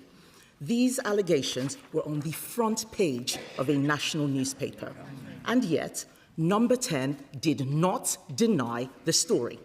Why? 3. Will the Prime Minister repeat from the dispatch box his words last week that no one in Number 10 was aware before Tuesday that Mandelson had failed his vetting? The Prime Minister says he's furious that he wasn't told the recommendations of the vetting. Yet on the 16th of September, a Foreign Office Minister told Parliament, and I quote, "The national security vetting process is rightly independent of ministers who are not informed of any findings other than the final outcome." This was the government's stated process. So why is the Prime Minister so furious that it was followed? On the 4th of February 2026, the Prime Minister, 5th question, Mr. Speaker, on the 4th of February 2026, the Prime Minister told me from the dispatch box that the security vetting he had received had revealed Mandelson's relationship with Epstein. How could he say that if he had not seen the security vetting? And finally, Mr. Speaker, Sistema is a Russian defense company closely linked to the Kremlin and Vladimir Putin's war machine. Was the Prime Minister aware, before the appointment, that Peter Mandelson had remained a director of that company long after Russia's invasion of Crimea? Mr. Speaker, everyone makes mistakes. It is how you face up to those mistakes that shows the character of a leader. Instead of taking responsibility for the decisions he made, the Prime Minister has thrown his staff and his officials under the bus. This is a man who once said, "I will carry the can for the mistakes of any organisation I lead." Instead, he has sacked his Cabinet Secretary. He has sacked his Director of Communications. He has sacked his Chief of Staff. And he has now sacked the Permanent Secretary of the Foreign Office. All of these people fired for a decision he made. The Right Honourable Gentleman's defence is that he, a former Director of Public Prosecutions, is so lacking in curiosity that he chose to ask no questions about the vetting process. He asked no questions about Mandelson's relationship with Epstein. He asked no questions about the security risk Mandelson posed. Apparently, he didn't even speak to Peter Mandelson before his appointment. It doesn't appear that he asked any questions at all. Why? Because he didn't want to know. He had taken the risk. He had chosen his man. Whitehall had to follow. It is the duty of the Prime Minister to ensure he is telling the truth. Or does the Ministerial Code not apply to him? I'm only holding the Prime Minister to the same standard to which he held others. On the 26th of January 2022, the Right Honourable Gentleman said to a previous Prime Minister at this dispatch box, if he misled the House, he must resign. Does he stand by those words, or is there one rule for him and another for everyone else? Mr. Speaker, let me respond to those points. Firstly, when I found out what had happened on Tuesday evening last, I wanted to have answers to the question who made the decision to recommend to give clearance on developed vetting contrary to the advice, why that was done, and who knew about it, so that I could provide the information to the House, Mr. Speaker. That is the exercise that's been conducted since Tuesday evening and today, so that I could come here today to give the full account to the House, which I've just set out. Mr. Speaker, she asked me about developed vetting security clearance after the appointment. I set out that wasn't me saying that. I read out the evidence of the former Permanent Secretary about that, and the former Cabinet Secretary in relation to that. And I think the quotes that I've given to the House are clear enough in relation to that. She also asks why Peter Mandelson failed. Mr. Speaker, it's important to make a distinction between the information provided to the review and the recommendation. The information in the review must be protected and has been protected, because otherwise the integrity of the entire system would fall away. But the recommendation doesn't need to be protected and should not have been protected.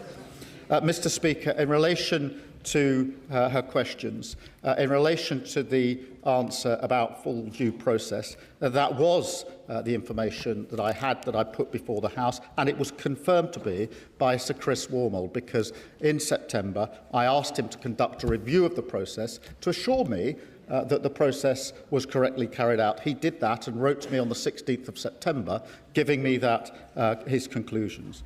In relation, Mr. Speaker, to reports in the media, Number 10 was repeatedly asked about the facts surrounding Peter Mandelson's clearance and was assured that the proper process was followed in that case. Mr. Speaker, in relation to those in number 10, let me give the answer. Nobody in number 10 was informed about UK SV's recommendation. Mr. Speaker, just to be clear and for the record, the Cabinet Office Permanent Secretary did receive information recently and then sought the necessary and legal advice.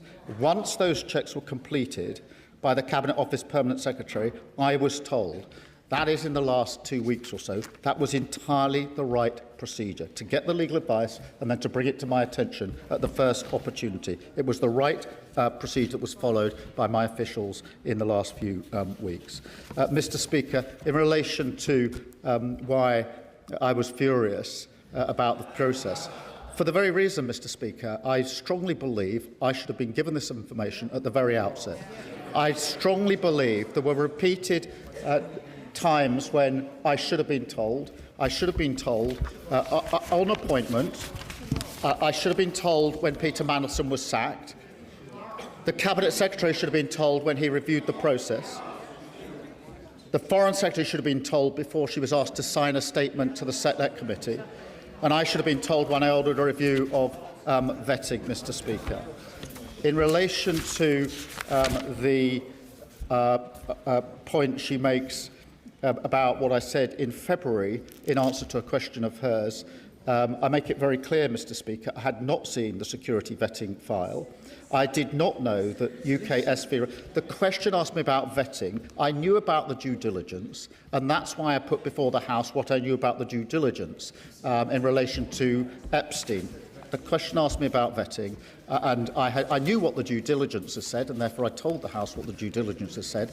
I didn't tell them what security vetting had said because I hadn't seen the file in relation to that. Mr. Speaker, in relation to the particular details in relation to Peter Mandelson, I acted on all of the information I had available to me. The simple fact of the matter is I should have had more information. I didn't have that information. The House should have had that information, and I've now set it out in full to the House. Chair of the Foreign Affairs Select Committee, named Emily Thornbury. Thank you very much, Mr. Speaker. The truth is that my committee did ask. We asked on the record, and we got a partial truth that could hardly be the whole truth. But we are on record as asking the very questions that hecklers on the other side say should have been asked. And the answers are there on the record to see just what we got when we did ask. Exactly. Mr. Speaker, may I just turn to my question? A month before Mandelson's appointment was announced, the then Cabinet Secretary advised that the necessary security clearance should be acquired before confirming a political appointment. That doesn't seem to have been the usual practice. I'm glad that it's changed because it was clearly abused. Because what happened was that somebody, probably Peter Mandelson himself, leaked to the press his appointment as US ambassador, effectively bouncing the government into confirming it. But then when the confirmation did come forward about his appointment, it did not make clear that it was subject to vetting in either the offer letter to Peter Mandelson or in the government's press release. I'm afraid to say, doesn't this look like, for certain members of the Prime Minister's team, getting Peter Mandelson the job was a priority that overrode everything else, and that security considerations were very much second order? Prime Minister.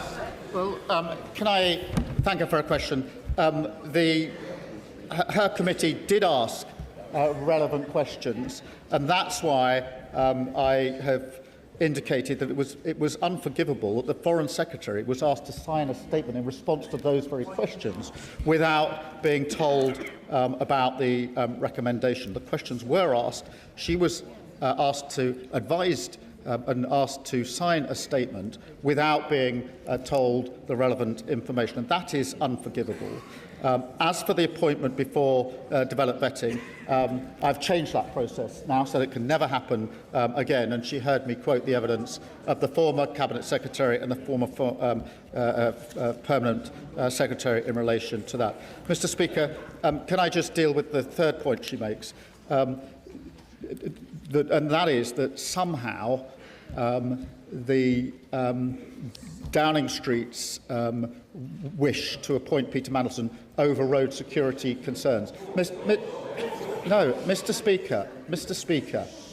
Speaker, let me be very clear. If I had been told that Peter Mandelson or anybody else had failed security, had not been given clearance on security vetting, I would not have appointed them. A deliberate decision was taken to withhold that material from me. A deliberate decision was taken to withhold that material. This was not a lack of asking. This wasn't an oversight. It was a decision. It was a decision taken not to share that information on repeated occasions. Sir David, Leader of the Liberal Democrats. Thank you, Mr. Speaker. It's 2022 all over again. Back then, when he stood on this side of the House, and it was Boris Johnson who was accused of misleading Parliament and scapegoating senior officials, the then Leader of the Opposition couldn't have been clearer. The public need to know, he said, that not all politicians are the same, that not all politicians put themselves above their country, and that honesty, integrity and accountability matter. So he promised change, Mr. Speaker. He promised to break the cycle and stop the chaos. And he promised a government with, and I quote, more focus on long-term strategy, not the short-term distractions that can animate Westminster. I'm afraid the fact that he even had to make the statement today shows how badly he has failed, how badly he has let down the millions of people across our country who are so desperate for change. He blames his officials. He says he had no idea. He gives every impression of a Prime Minister in office, but not in power. The facts remain, even on his own account. The Prime Minister appointed Peter Mandelson as Ambassador to the United States, even after he had been warned about his relationship with Jeffrey Epstein. The Prime Minister announced the appointment before Mandelson had been vetted, despite the clear risk to national security of putting someone unsuitable in that role. And one of his top officials, just 3 weeks into the job, clearly believed the Prime Minister wanted Mandelson to be appointed regardless of what the vetting process turned up. And the Prime Minister has relied on the vetting process to defend his decisions. So why did he ask so few questions personally about the vetting process itself? We all know the truth, Mr. Speaker. The Prime Minister knew that appointing Mandelson was an enormous risk. He decided it was a risk worth taking, a catastrophic error of judgment. And now that it's blown up in his face, the only decent thing to do is to take responsibility. Back in 2022, the Prime Minister rightly accused Boris Johnson of expecting others to take the blame while he clung on. That was not acceptable then, and it's not acceptable now. So I hope the Prime Minister can at least tell the House this, and we'll be listening very carefully to his answer. Was he given advice by Simon Case, the then Cabinet Secretary, that the necessary security clearances should be acquired before he confirmed his choice for US Ambassador? And did he follow that advice? Yes or no? Mr. Speaker, after the years of chaos under the Conservatives, we needed a government focused on the interests of the people, the cost of living crisis, the health and care crisis, our national security. We needed a government of honesty, integrity and accountability. So will the Prime Minister finally accept that the only way he can help to deliver that is to resign? Prime Minister. Mr. Speaker, I set out in my statement the full facts.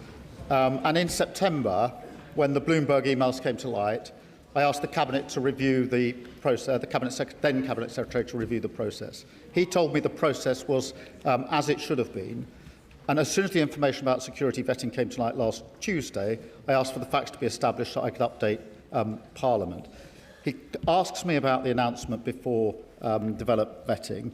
He's heard the evidence that I've given to the House from the former Cabinet Secretary and from the former Permanent Secretary. In relation to the advice from Simon Case, Mr. Speaker, when I asked the former Cabinet Secretary to review the process after September 25, he specifically addressed whether the process had been followed by referencing the Simon Case letter and assured me that the process was the right process to have followed.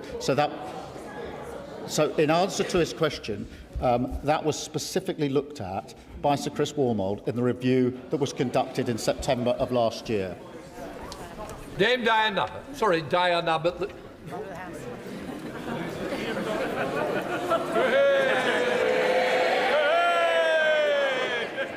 The Prime Minister has gone on at considerable length about process and procedure. But ordinary people don't really care about process and procedure. They want transparency and they want to know that they can have confidence in the words of elected politicians, like all of us in this chamber. On the question of Peter Mandelson, it was in the 90s that Peter Mandelson had to resign from the Cabinet for the first time because of his dealings with the millionaire Geoffrey Robinson. It was a few years later he had to resign from the Cabinet for the second time because of his relationships with the billionaire Hinduja family. Peter Mandelson has a history. Peter Mandelson has a history.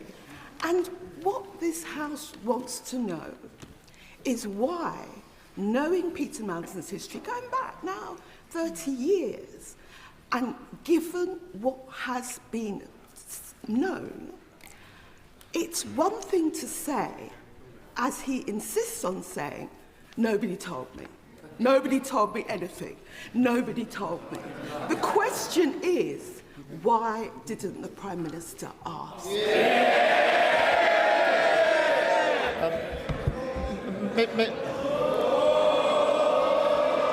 Mr. Speaker, in relation to her question, let me be clear.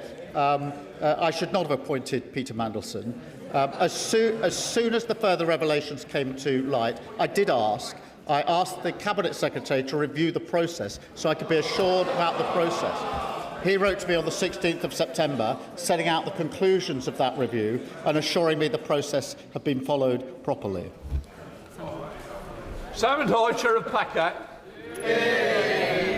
Thank you, Mr. Speaker. The Prime Minister has spoken about process and the reviews and trying to put that which went wrong right. That is to be supported.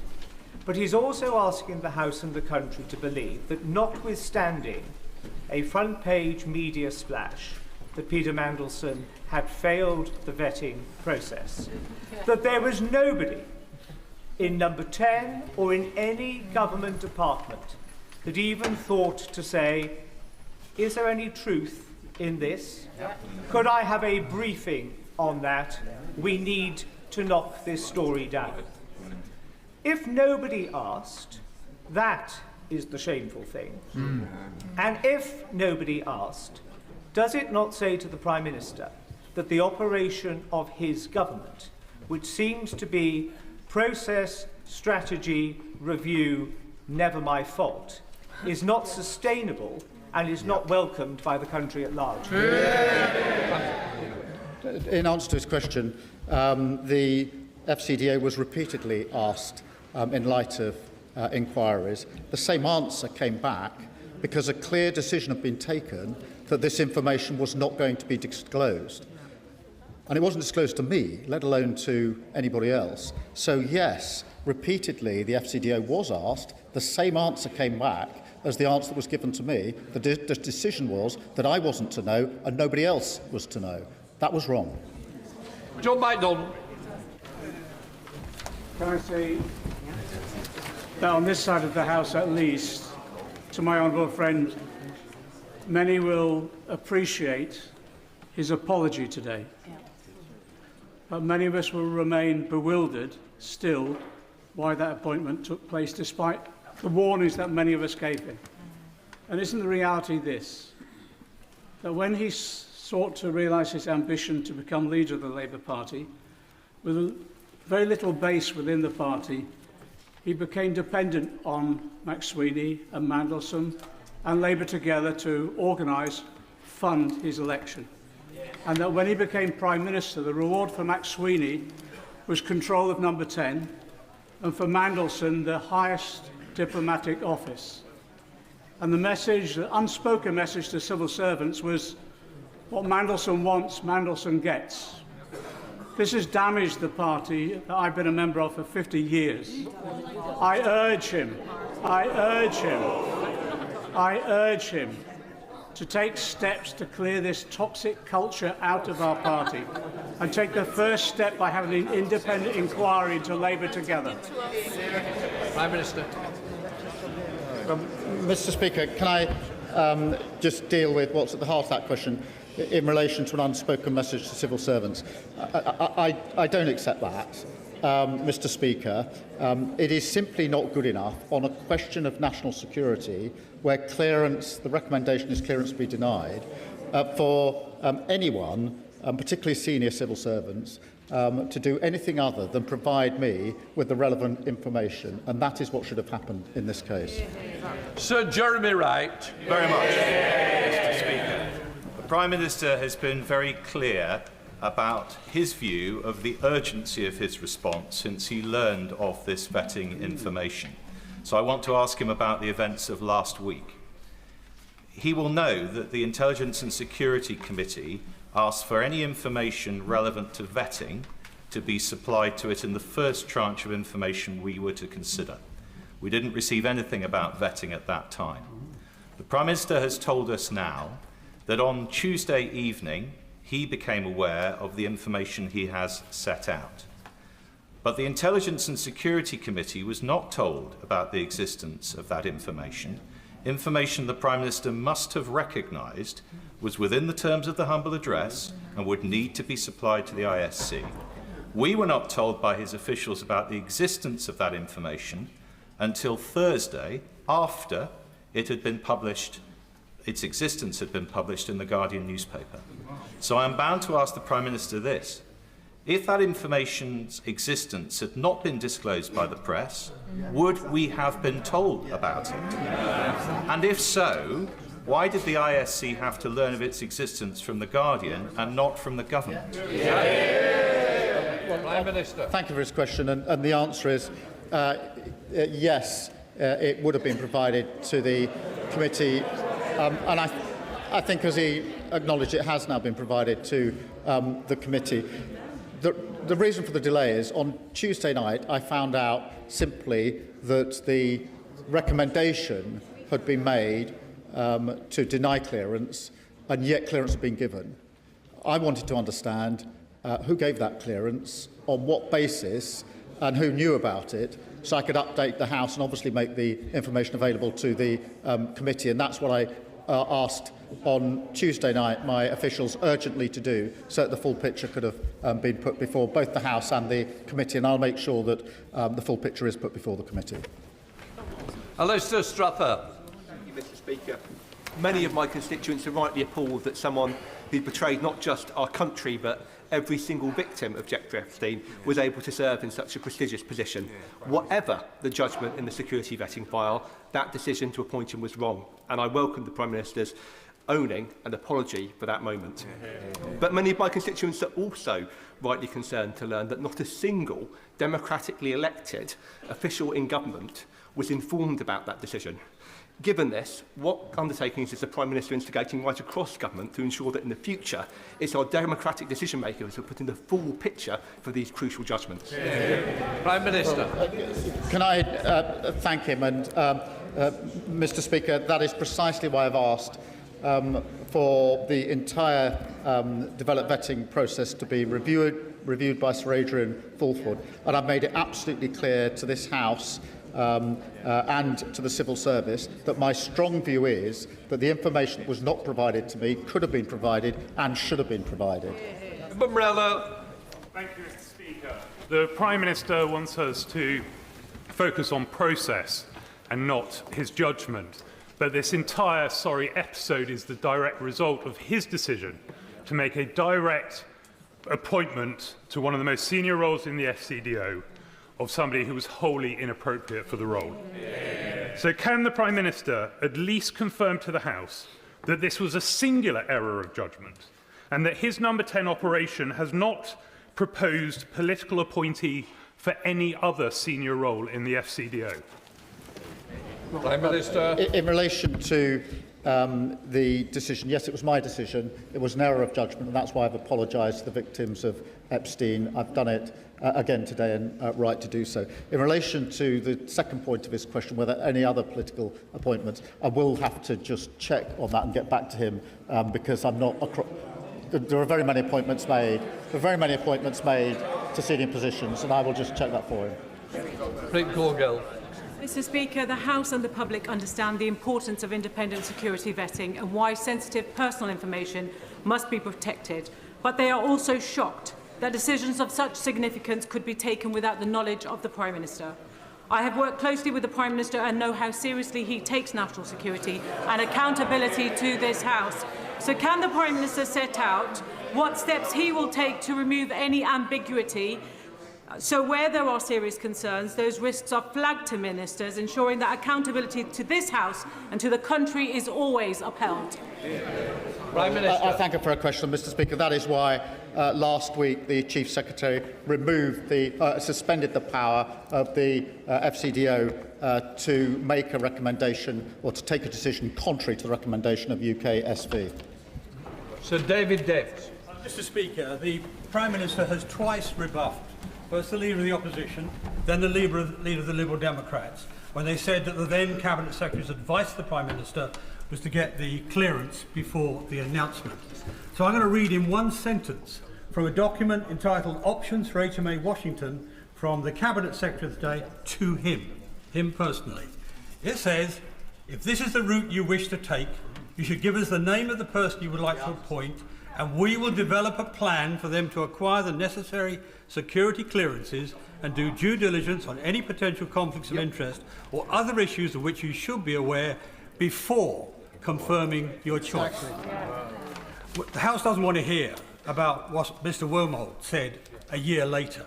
That was the advice then. Why didn't he follow it?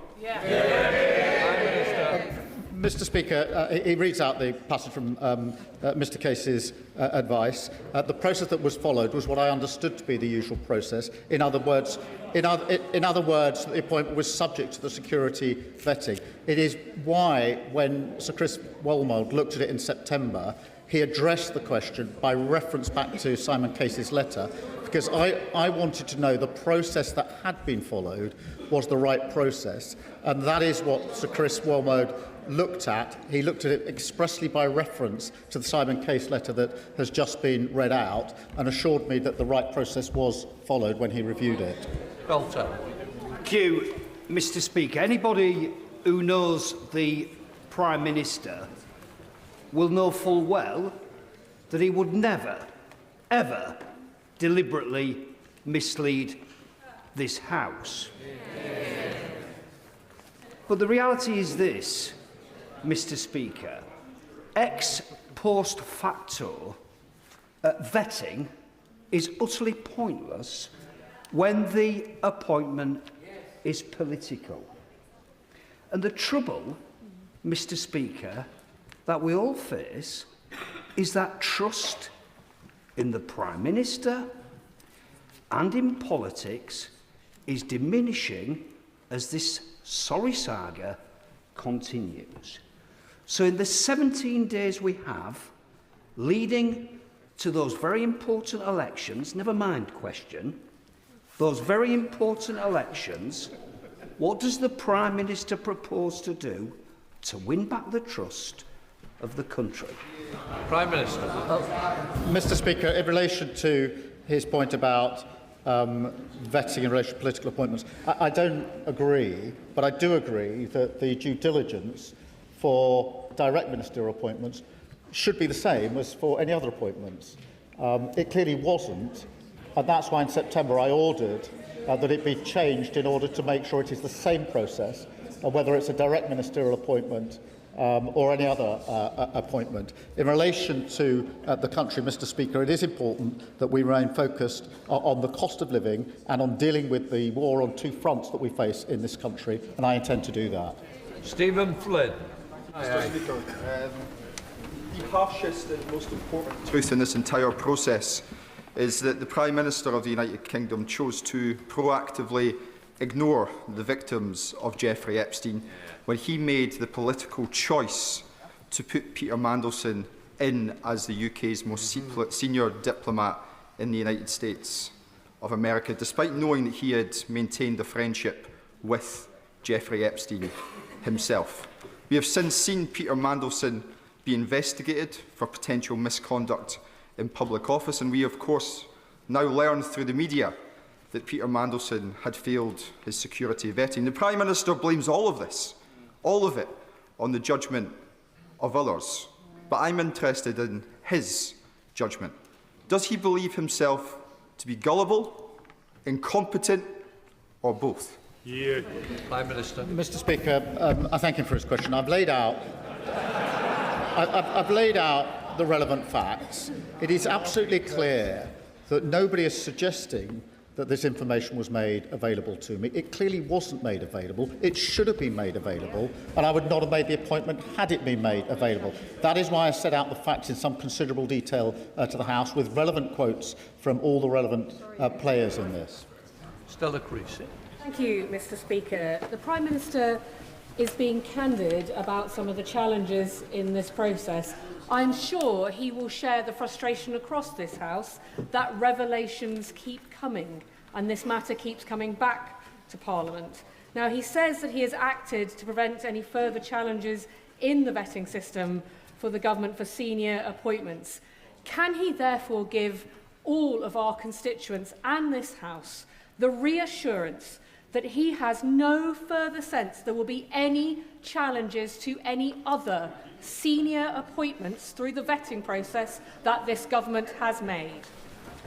Mr Speaker, that is precisely why I've asked for a review to be carried out of the security vetting. I have no reason to believe that to be the case, but I want to be assured about the security vetting process, and that's why I've asked Sir Adrian Fulford to look at it so he can give me that further reassurance. I will then, of course, pass that on to the House. Dame Karen Bradley. Thank you very much, Mr. Speaker. The Prime Minister has just told us that after he sacked Peter Mandelson, he changed the process so that now an appointment cannot be announced until after security vetting is passed. Why did he do that if he didn't think there was a problem with the security vetting?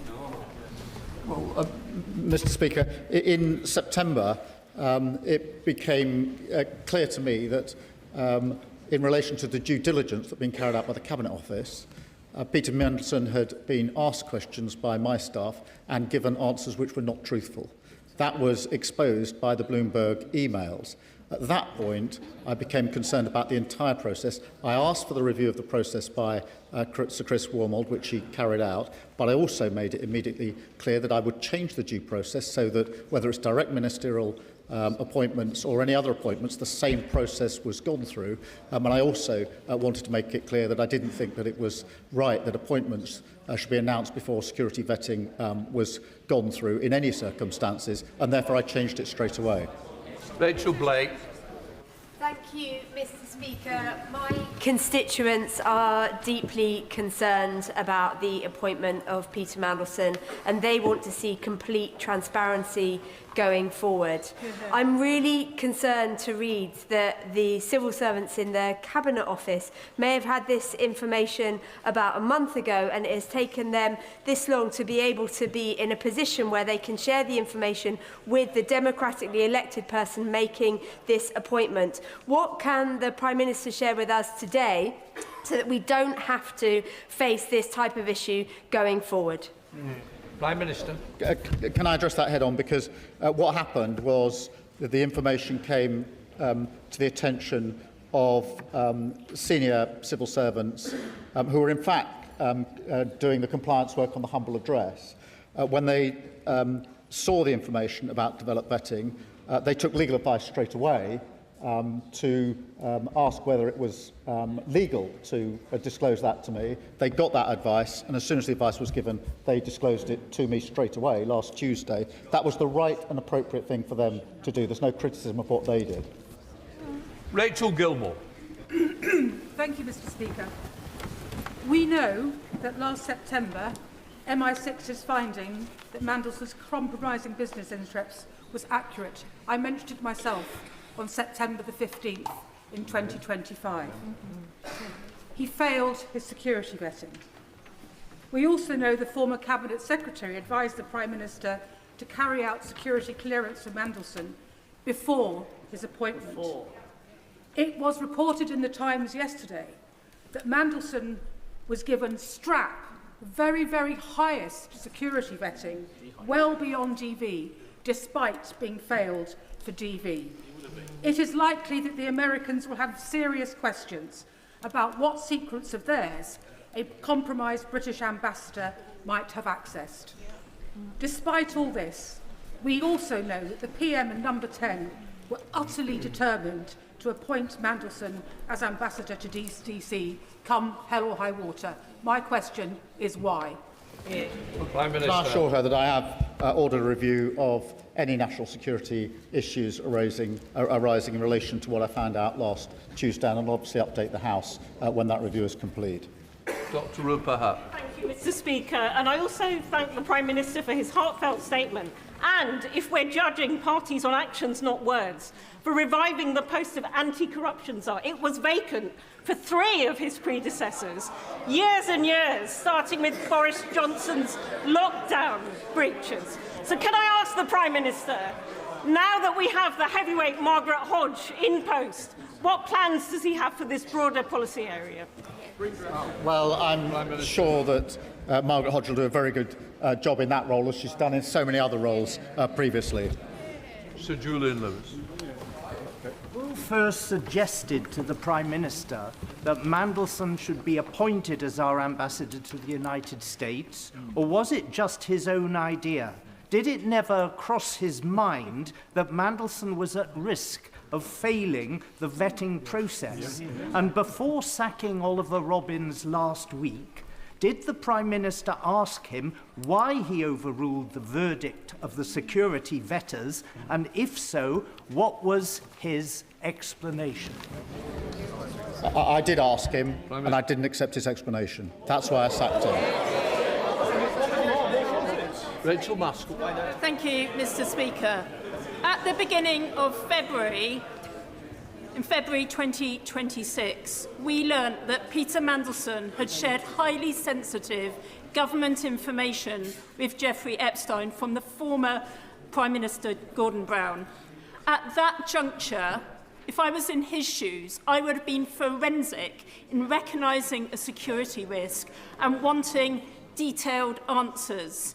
What's not adding up for me is why we are now in mid-April before we get this information, and why the Prime Minister didn't drill down to ensure that we had the security information, which clearly we learnt that Peter Mandelson had breached. Prime Minister. Well, Mr. Speaker, it was at that point that I did order the review of the security vetting, because I was concerned that it had failed. In fact, because of information I wasn't given, it hadn't failed. It had actually given the recommendation that clearance should be denied. The fact that when I ordered a review of UKSV, senior officials in the Foreign Office didn't at that stage, if at no other stage, bring to my attention the information they hadn't told me is astonishing, because I was ordering a review of the process, which which looked as though it had failed. When Speaker, further to the point from my honourable friend, the member for New Forest West, I think the Prime Minister does owe it to the House to tell us what Sir Ollie Robbins' response to him was when he said he'd overruled that advice, because in my experience, senior officials are actually very keen to deliver on the wishes of ministers, particularly a newly elected Prime Minister. And my concern here is that implicitly, as other members have made the point, Sir Ollie Robbins was responding to a desire from the Prime Minister, because it was perfectly clear in all of the newspapers the allegations were out there about Peter Mandelson, but the Prime Minister decided to proceed anyway. The official wished to deliver on the desire of the Minister. That's why he overruled the advice, and I fear also gave him the Prime Minister a degree of plausible deniability. Prime Minister. Let me answer that in relation to Sir Ollie. Let me start by saying he's had a distinguished career, and I must say that, and I do say that. I still, notwithstanding that, he should have provided this information to me, and he could have provided it to me. He's giving evidence tomorrow, but I can say to the House that when I spoke to him on Thursday, his view to me was that he couldn't provide this information to me because he wasn't allowed to provide the information to me. I don't want to put words in his mouth, because it's very important he gives his own evidence. In relation to the question that's being asked of me, when I said why wasn't this shared with me, he did. I've been asked what questions I put to him, and I've been asked the answer, and I'm trying to give that answer. I'm trying to give it without putting words into Ollie Robbins' mouth, because I don't think that's fair of me to do so.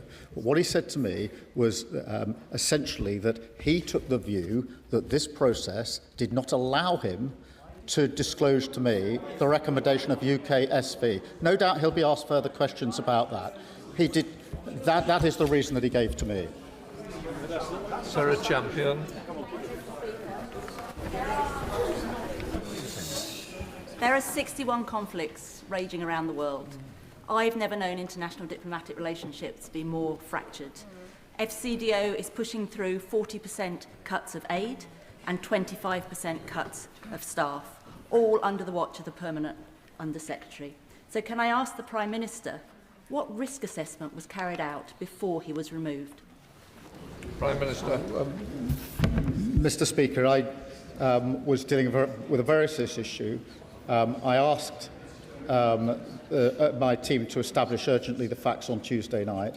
I spoke to the former Permanent Secretary on Thursday night. As a result of the information I had and the exchanges I had, I made it clear that I no longer had confidence in him. Anderson. Thank you, Mr. Speaker. The problem the Prime Minister's got is no one believes him. The public don't believe him. The MPs on this side of the House don't believe him. His own gullible backbenchers don't believe him. So does the Prime Minister agree with me? He's been lying. Prime Minister, please. Sorry, we don't use those words, and I'm sure the members withdrawn it. Mr. Speaker, I have the greatest respect for you and your office, but I will not withdraw. That man couldn't lie straight in bed. No, order. Mr. Anderson, you'll have to leave. Phil Brettle. Speaker, when Sir Ollie Robbins came before the Foreign Affairs Committee on the 3rd of November last year, he was asked by my honourable friend, the member for Liverpool Walton, whether, in the context of vetting, Lord Mandelson's appointment was escalated. Citing a need to maintain the integrity of the vetting system, Sir Ollie replied, and I quote, "I certainly cannot comment on that, I'm afraid." Does the Prime Minister not find it perverse that when specifically asked by members of this Parliament about Mandelson's vetting, Sir Ollie declined to discuss the very topic we are now debating in this House?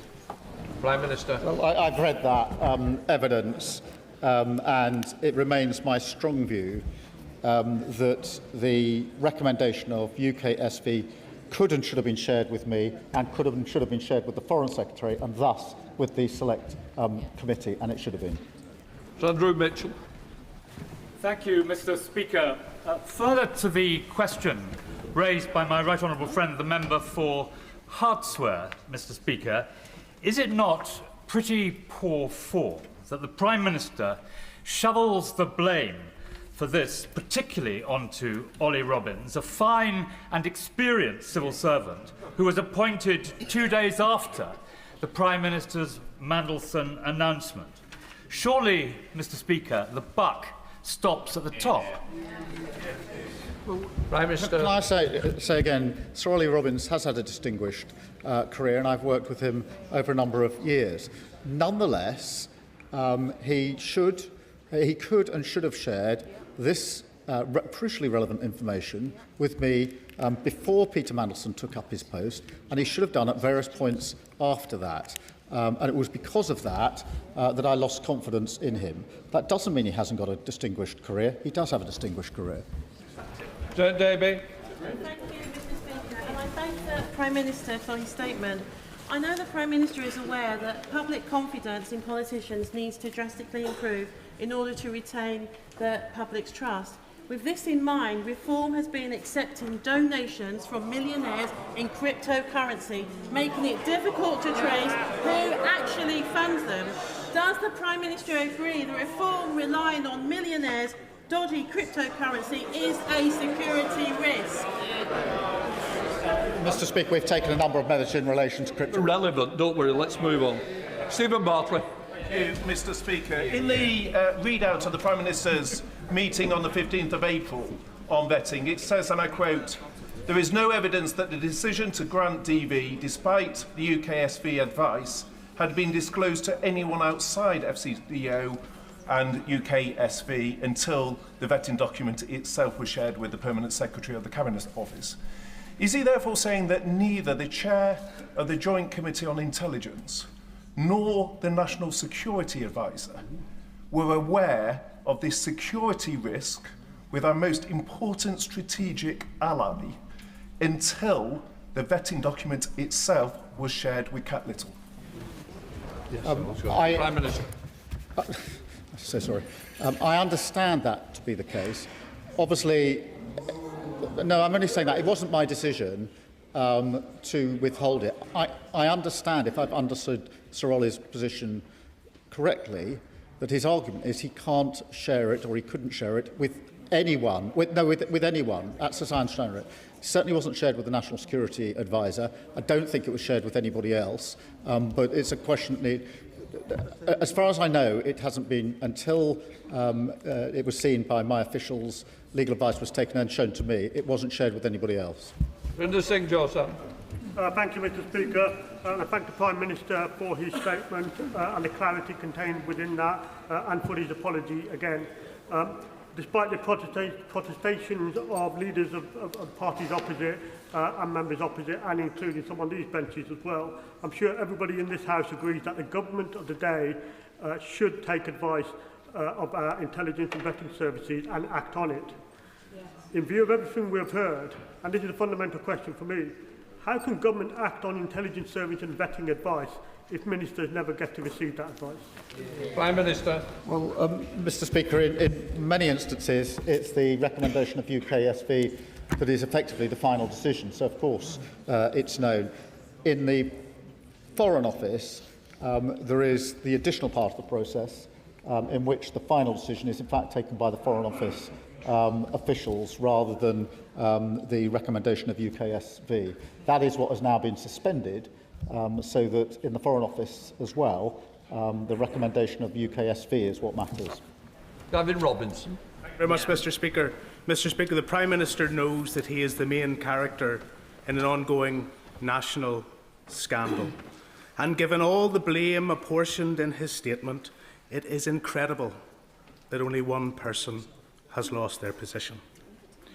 But would the Prime Minister also recognise it is incredible to learn that in Northern Ireland a political appointment was made following the refusal to clear an individual for security access, that they have continued in their post, engaged on issues connected with the legacy of our troubled past with full security clearance, despite security service concerns, and they continue to this day. So if the Prime Minister is ordering a review by Sir Adrian Fulford, will he ensure it includes within its terms of reference or separately a deep dive into the appointment of Marie Anderson, the Northern Ireland Police Ombudsman, why she was appointed, why the security information was ignored, and how this can be the case? Prime Minister. Can I thank him? And I will ensure the review covers all the relevant issues and material, and I'll take into account what he's just said. Oregon. The Prime Minister has the right to expect that his senior civil servants will always tell him the truth and the whole truth. He will recall that Mrs. Thatcher used to say of Lord Young that she liked David because he always brought her solutions and not problems, while her other ministers brought her problems. Does he believe that there is a problem within the civil service, that promotion and advancement is on the back of not giving your ministers problems, and that on this occasion the senior official at the FCDO knew that if he did tell the Prime Minister what he ought to have told the Prime Minister, he was bringing him a problem? Prime Minister. Well, I thank him. And can I just be clear? We have thousands of civil servants acting every day with integrity and professionalism, doing the job to their very best ability. As I understand what Sir Ollie is saying, he is saying that he believed he couldn't give me this information, that he was prohibited from doing so. I disagree with him. I think he could and should have given me this information, but I don't think that that is any reason to suggest that across the civil service people act for any improper motive. That the developed vetting process has always been highly protected because otherwise it wouldn't work. People would not give information to the developed vetting process if they thought that any detail of that was likely to be disclosed, or even if the result, the assessment, low, medium or high risk, was likely to be exposed. And that is why the previous Labour government in 2010 wrote into the Constitutional Reform and Governance Act, Section 3, in order to prohibit that disclosure. And if he is now saying that developed vetting is now going to be available to ministers on a routine basis, wouldn't it be undermining the very process upon which we depend for our national security? Prime Minister. With respect, I don't agree with his analysis. I certainly agree that the information that's provided into the process by the applicant has to be protected because, as anybody who's been through the process will know, it's an incredibly detailed and intrusive process, and it's very important that individuals give full and truthful accounts of all the questions they're given to them. That is why that needs to be protected. I do not accept that means that the recommendation of the UKSV cannot be shared with ministers, including the Prime Minister. I think there's a distinction between the two. I accept the first. I utterly reject the second. Jane Kirkham. The Foreign Office shared the outcome of the vetting process, but not the conclusions of the vetting reports. Not just the detail, but the conclusions too. If the Prime Minister is going to own a decision, he needs to know what is within it. What changes will he be making to stop this happening again?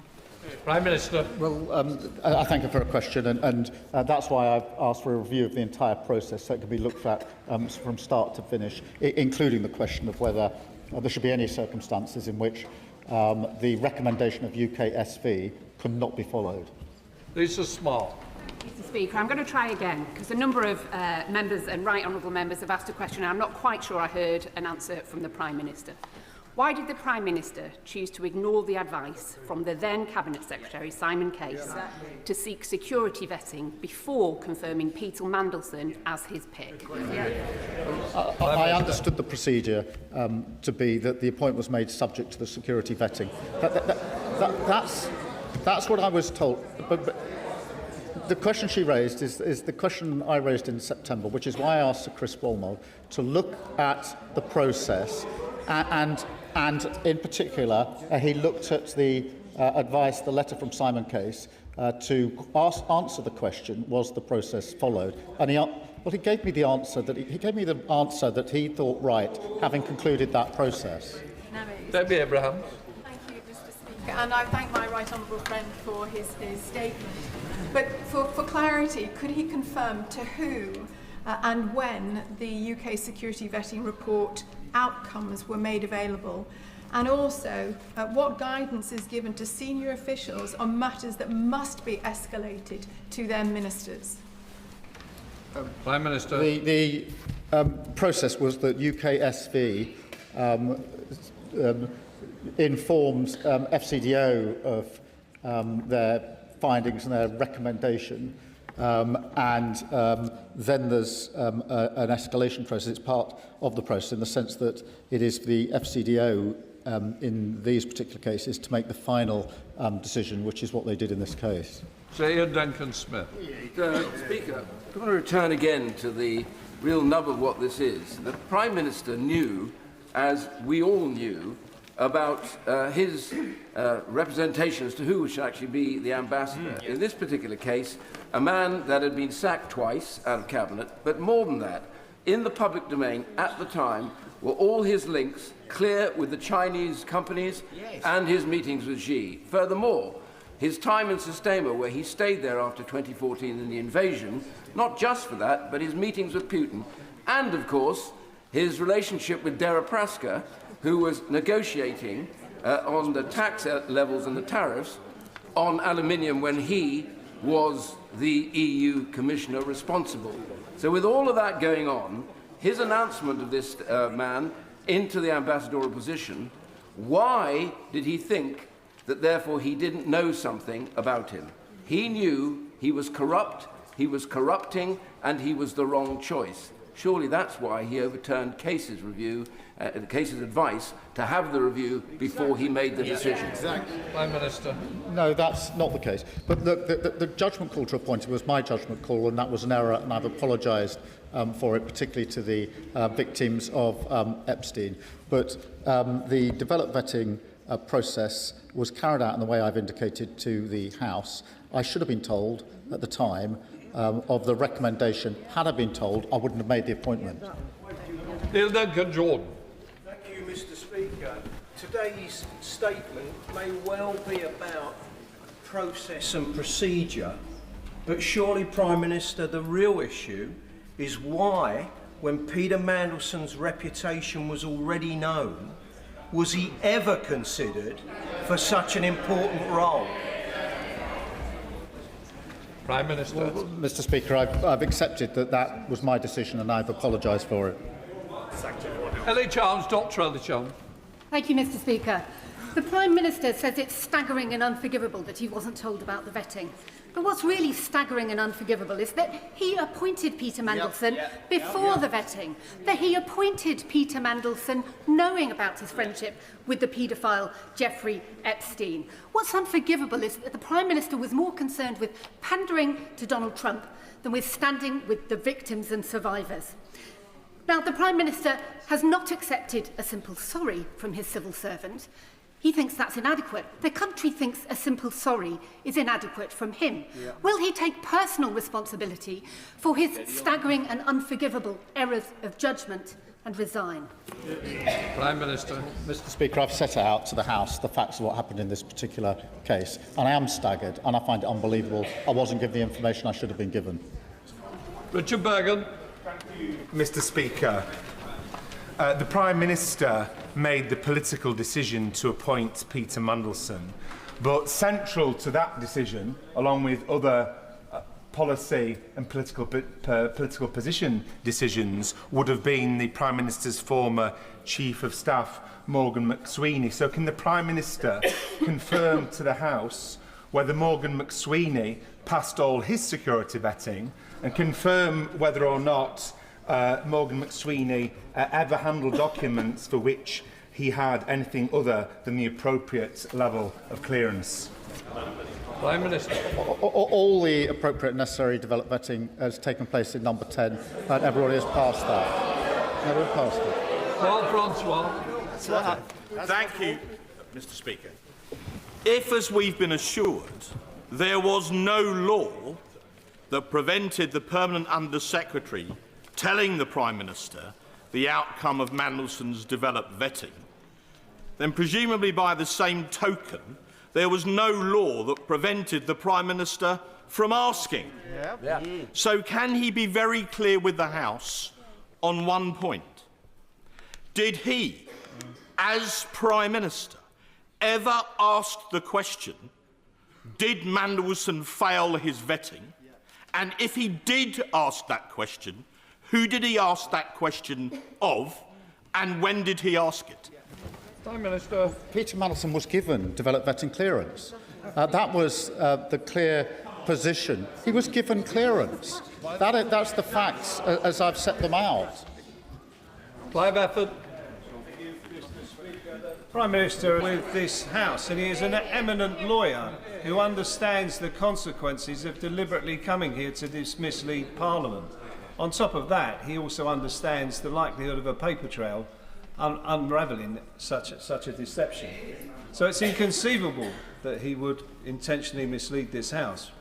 But does he agree with me that all of the documents relevant to this matter must be made public in accordance with the humble address that was passed on the 4th of February, and that no ministers or officials should engage in trying to prevent any of those documents being made public? Yes, we will comply with the humble address in full. That is the process that's going on. Mr McVeigh. Thank you, Mr Speaker. The Prime Minister said today, I know many members across this House will find these facts to be incredible. He's right.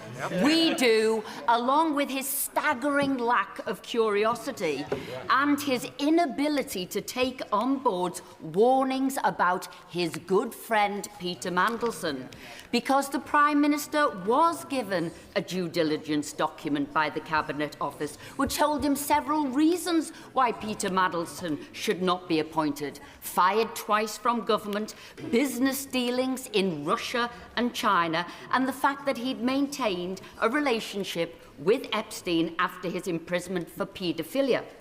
The Prime Minister knew this, but appointed him anyway. Why, Prime Minister? Why? Prime Minister. Peter Mandelson was asked various questions on the back of the due diligence exercise, and he didn't tell the truth in those answers. But look, the decision to appoint him was an error. It was my error, and I've apologised for it. Sir Russell. Thank you, Mr Speaker. It is accepted by many on these benches that the Prime Minister did not know the outcome of the vetting. But the Cabinet Secretary came on Tuesday and she had clearly spent a month researching whether or not she could provide the advice that she did. So she clearly thought very carefully about the information that she brought.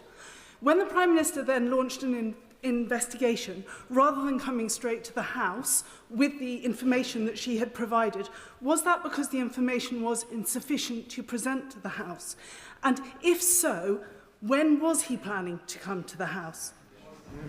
Prime Minister. Yeah, it was insufficient because all it told me was that the recommendation of UKSV was to deny clearance. What it didn't tell me was who then provided the clearance, why did they do it, and who knew. And they were questions that the House obviously would want to raise with me, and that's why I urgently asked for those facts to be established so I could come to the House today and provide the full account that I have provided to the House. Colin Miller. Thank you, Mr. Speaker. Ballot vetting should be carried out before someone has, and I quote, frequent and uncontrolled access to top-secret material or any access to top-secret or coded, otherwise known as strap material. The Prime Minister has promised full transparency, so I ask him 3 questions.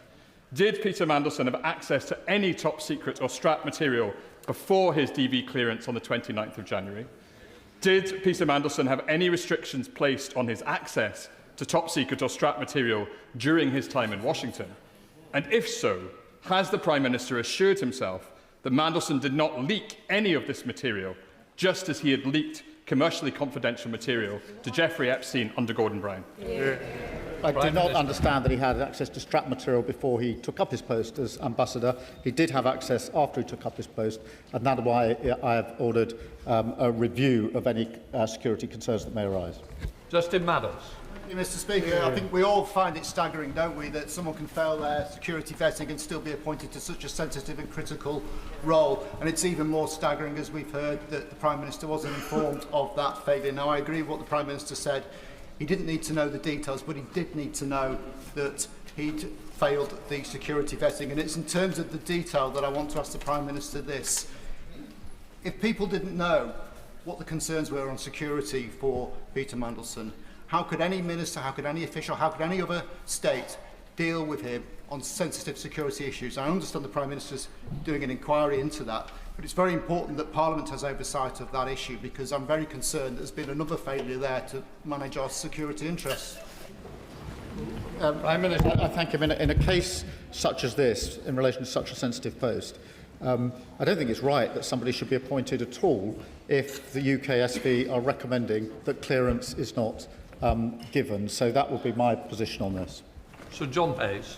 Thank you, Mr. Speaker. When I was privileged to serve as Security Minister, the Prime Minister was my shadow, and dealing with matters of the most significant national security, he was straightforward with me, as I was with him. So I hope he'll answer this straightforward question. The humble address makes clear that the ISC will see any material related to national security or international relations. In the course of our work, we've clearly liaised with the Cabinet Office. When did the Cabinet Office know about this failure in vetting? Who knew? And why didn't they bring that material to the ISC when they found it? For we hadn't received it when he found out that this vetting had failed, and yet others must have known that it had failed. Prime Minister. Would you just excuse me? The situation was that as part of the work that was being done on the humble address, this information came to light. Senior officials immediately took legal advice on whether it could be disclosed. Having got that legal advice, they immediately disclosed it to me. I think that was the proper process. I think it has now been disclosed to the committee, albeit, I think, on the Thursday rather than the Tuesday. But that's the process. And just to defend that process, I do think it was right for the senior officials, having got this information, to get legal advice on whether they could disclose it and who to. I think that was the right thing to do. As soon as they got that advice, they brought it to my attention. Lawrence Turner. He's disgraced himself and by extension brought shame upon these two houses of which he was formerly a member. Does the Prime Minister agree that the famous Armstrong Memorandum on the conduct of a civil service was correct and holds true today when it said, "It is the duty of a civil servant to make available to the Minister all the information and experience at his or her disposal which may have a bearing on the policy decisions to which he is committed or preparing to make, and to give to the Minister honest and impartial advice without fear or favour, and whether that advice accords with the Minister's view or not." Prime Minister. Yes, I do agree with that, and that's why this information could and should have been shared with me at the first opportunity, and that was before Peter Mandelson took up his post as Ambassador. Lord Savile Roberts.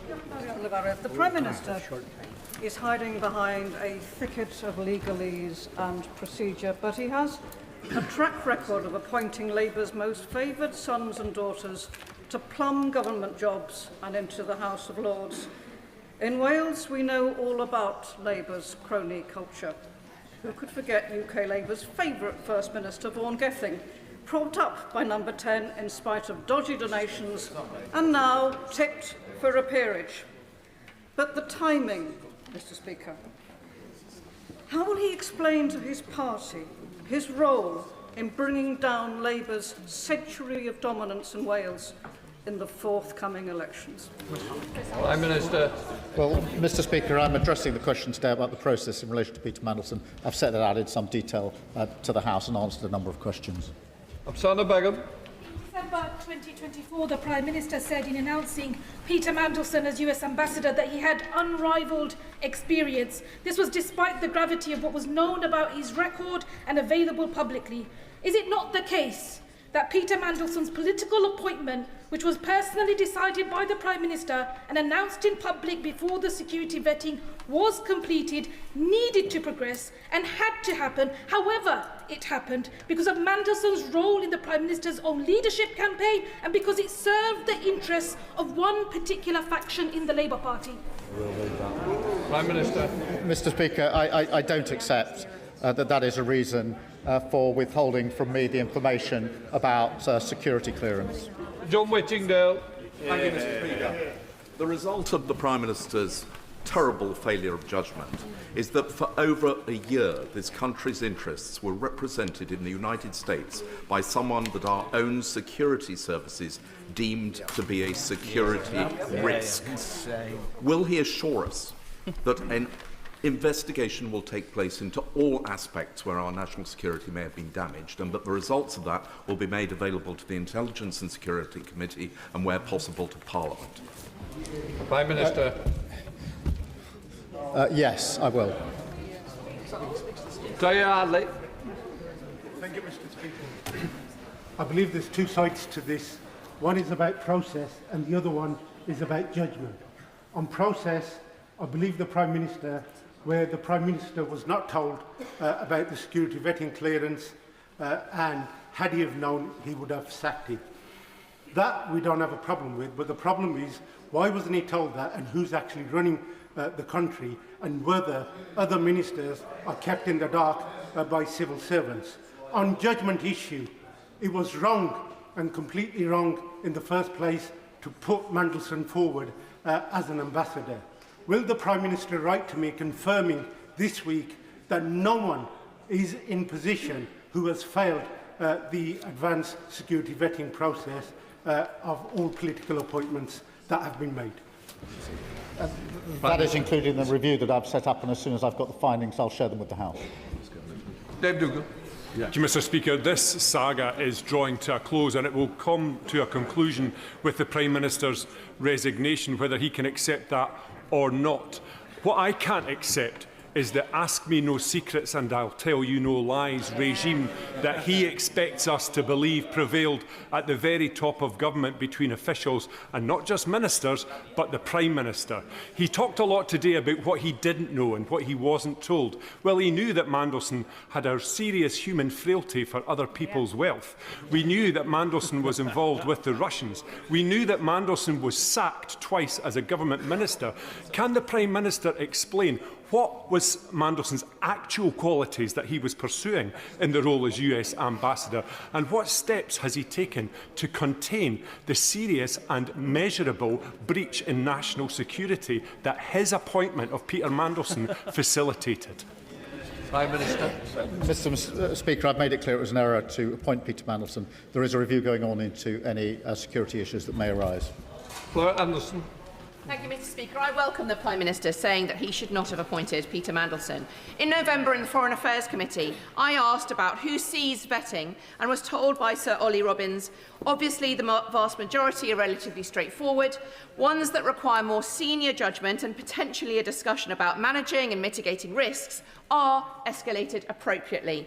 Questions being asked by the Foreign Secretary or ministers or officials in number 10 should have been a signal to the civil servants to escalate this matter, given the controversial nature of this political appointment. So I would like to ask the Prime Minister whether concerns about links to Epstein, to other countries or anything else were raised by him in conversations about his appointment at just before the time of his appointment that would have signalled that civil servants should escalate this. Prime Minister.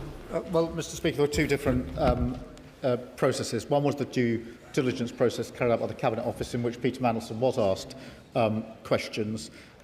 Separately, there was the developed vetting process, in which the recommendation of UK SV was not shared with me until Tuesday evening. Harriet Baldwin.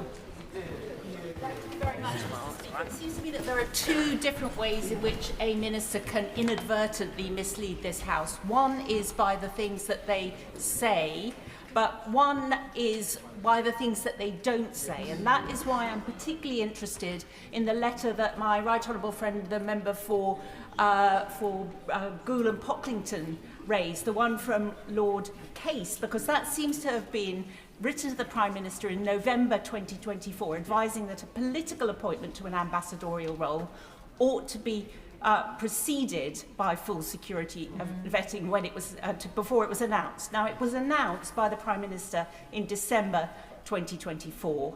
Did he write on his decision there that he wanted it to be subject to him passing the full security vetting?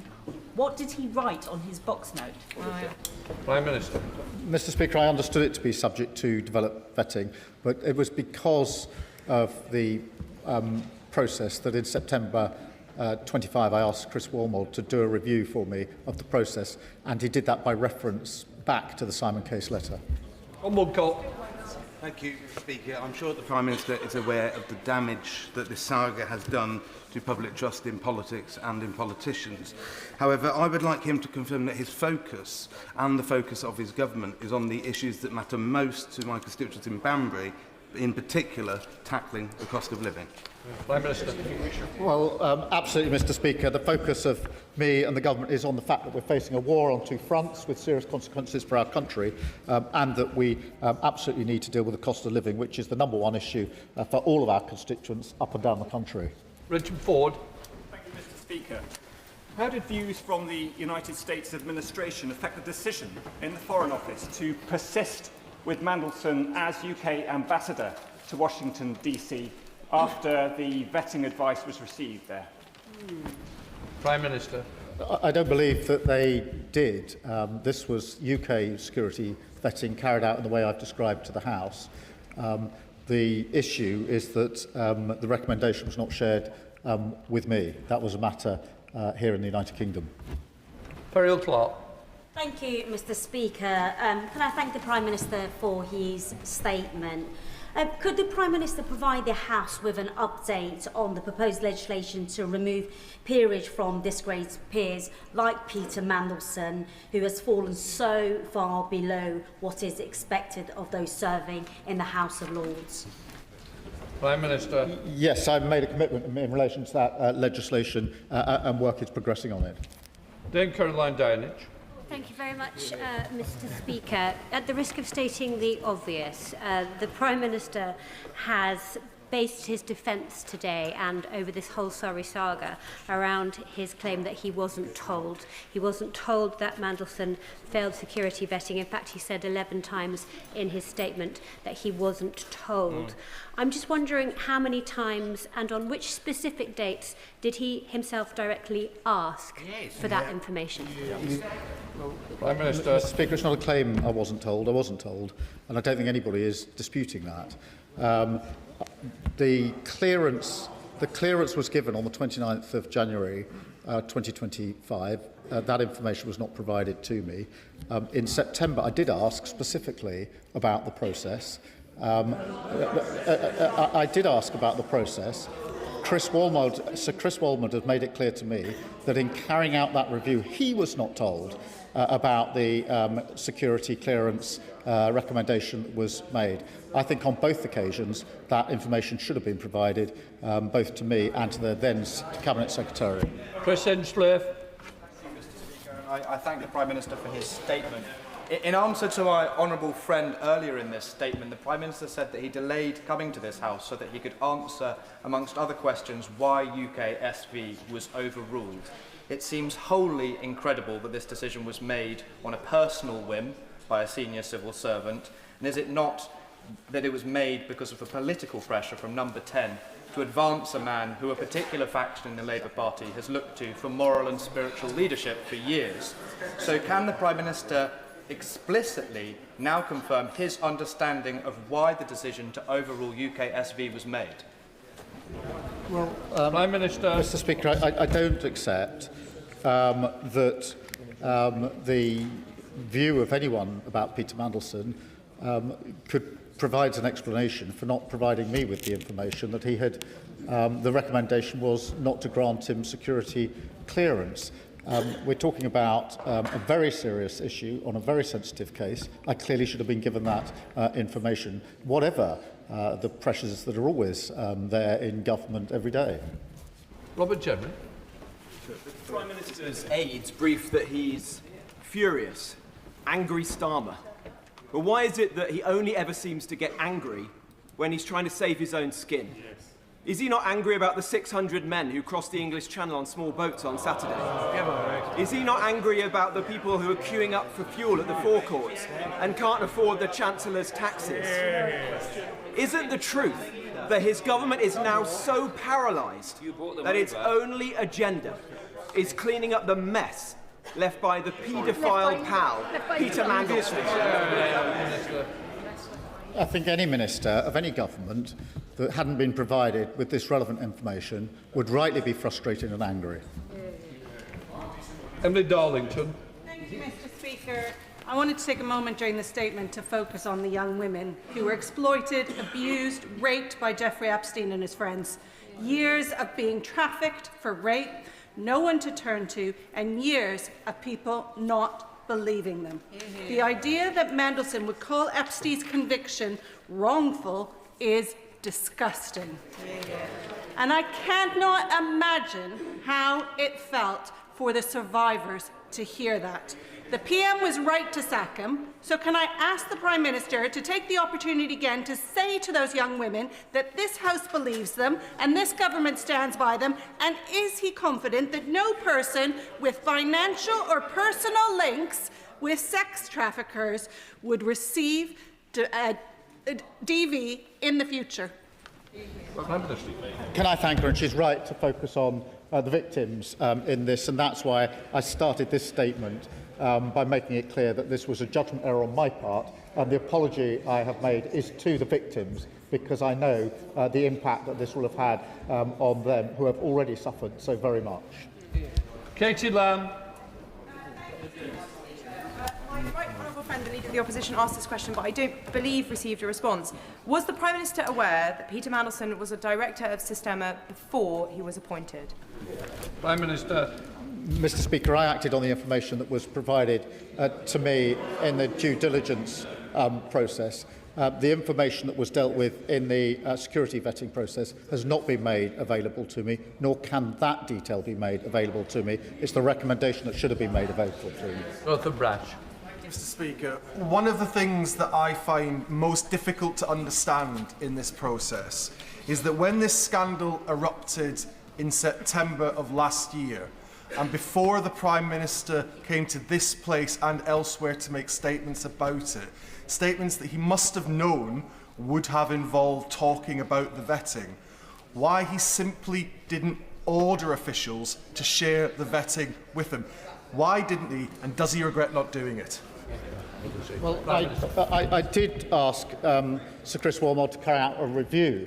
I worked on the basis that all the relevant information would be shared with him. It was only last week that I found out from Sir Chris that he himself had not been provided with information that he should have been provided for when he was carrying out the review on my behalf. Jeremy Corbyn.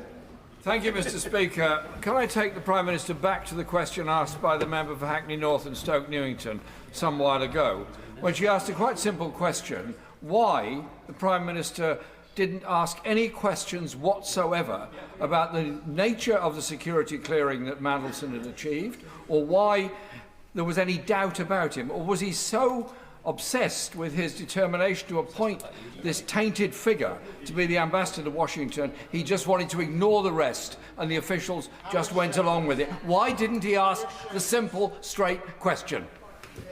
Mr. Speaker, Peter Mandelson was given security clearance, and that was clear to everyone, including myself. What I didn't read, he was given clearance. He was cleared.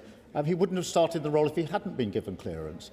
As soon as it came to my attention last week that that was against the recommendation of UK SV, I did ask for the information I've now put before the House. Melinda Ward. Thank you, Mr. Speaker. We all agree that Peter Mandelson should never have been appointed, and the Prime Minister has said this clearly and consistently and taken responsibility, including by apologising. That is the right thing to do. Can the Prime Minister give further assurance that the Government will continue to comply with the humble address in full? Yes, I can give that assurance. We will. John Lamont. We got that. Thanks to you, Mr. Speaker. The Prime Minister said various things over the course of the last few weeks and months, which have now turned out not to be true around the vetting process of Peter Mandelson.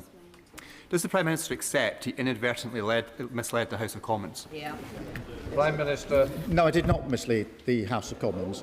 I accept that information that I should have had, and information that the House should have been before the House, but I did not mislead the House, and that's why I've set out the account in full. Anybody else? Jacob Collier. Thank you, Mr. Speaker. The Bloomberg files, which caused the Prime Minister to sack Peter Mandelson, revealed that Mandelson had been leaking confidential government information to a convicted paedophile during Gordon Brown's government. In his role as ambassador to Washington, there will have been access to highly sensitive and top-secret documents. So knowing that this was his previous behaviour, is there any investigation by the government or security services into potential leaks during Mandelson's tenure as ambassador? That's why I've asked for a review to be carried out in relation to the material that could have caused any issues in relation to national security. Luke Taylor. Thank you, Mr. Speaker. On the 12th of September, it was revealed in the Independent newspaper that Mandelson did not pass vetting by MI6 and therefore by UKSB. On the 16th of September, in this chamber, my honourable friend, the member for Tiverton and Minehead, made the same claim in the presence of the Minister, the Right Honourable Member for Cardiff South and Penarth. On hearing this information, did the Minister or the Prime Minister feel the need to ask if the specific claim there was true?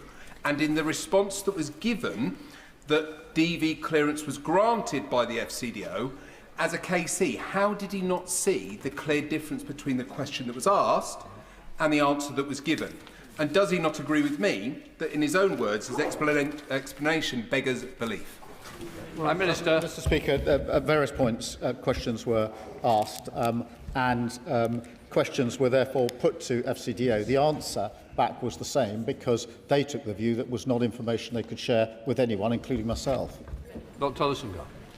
Thank you, Mr. Speaker. Early today, NBC released an interview with hospice worker Rachel Benavides, who was 22 years old when she became one of the victims of Jeffrey Epstein's abuse. For 27 years, she has been waiting for the crimes committed against her to be recognised. And as she told NBC, and I quote, "Until we are heard, until survivors are heard and believed, then I don't think there's ever going to be justice." Does the Prime Minister agree that we owe it to the hundreds of victims like Rachel to put them first in these debates, not political point scoring, and that he was absolutely right to sack someone like Peter Mandelson, who refused to believe these victims, and if he did not care? Well, I do agree with her, and can I thank her for making sure that the victims are central in this, as they should be. Dr. Andrew Morrison. Thank you, Mr. Speaker. The Prime Minister's been on his feet now for nearly 2 hours. So can I put it to him that the most charitable explanation that can be put forward to explain this sorry saga is that it has been a bad, probably terminal case of the three wise monkeys? See no evil, hear no evil, speak no evil. Yes. Prime Minister. Mr. Speaker, I've set out the procedure in some detail. Information should have been provided to me. It was not provided to me. If it had been provided, I would not have allowed the appointment of Peter Mandelson to proceed in the way that it did. Joanna Baxter. Thank you, Mr. Speaker. As we have heard, it's absolutely staggering that vital information on UKSV recommendations can be withheld from ministers taking decisions.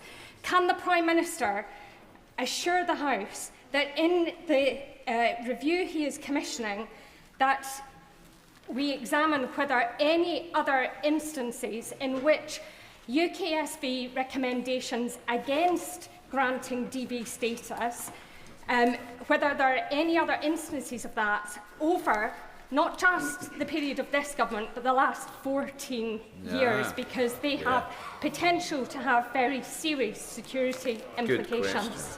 Well, I do think that needs to be subject to the review, and that's why I've put, amongst the reasons I've put the review in place.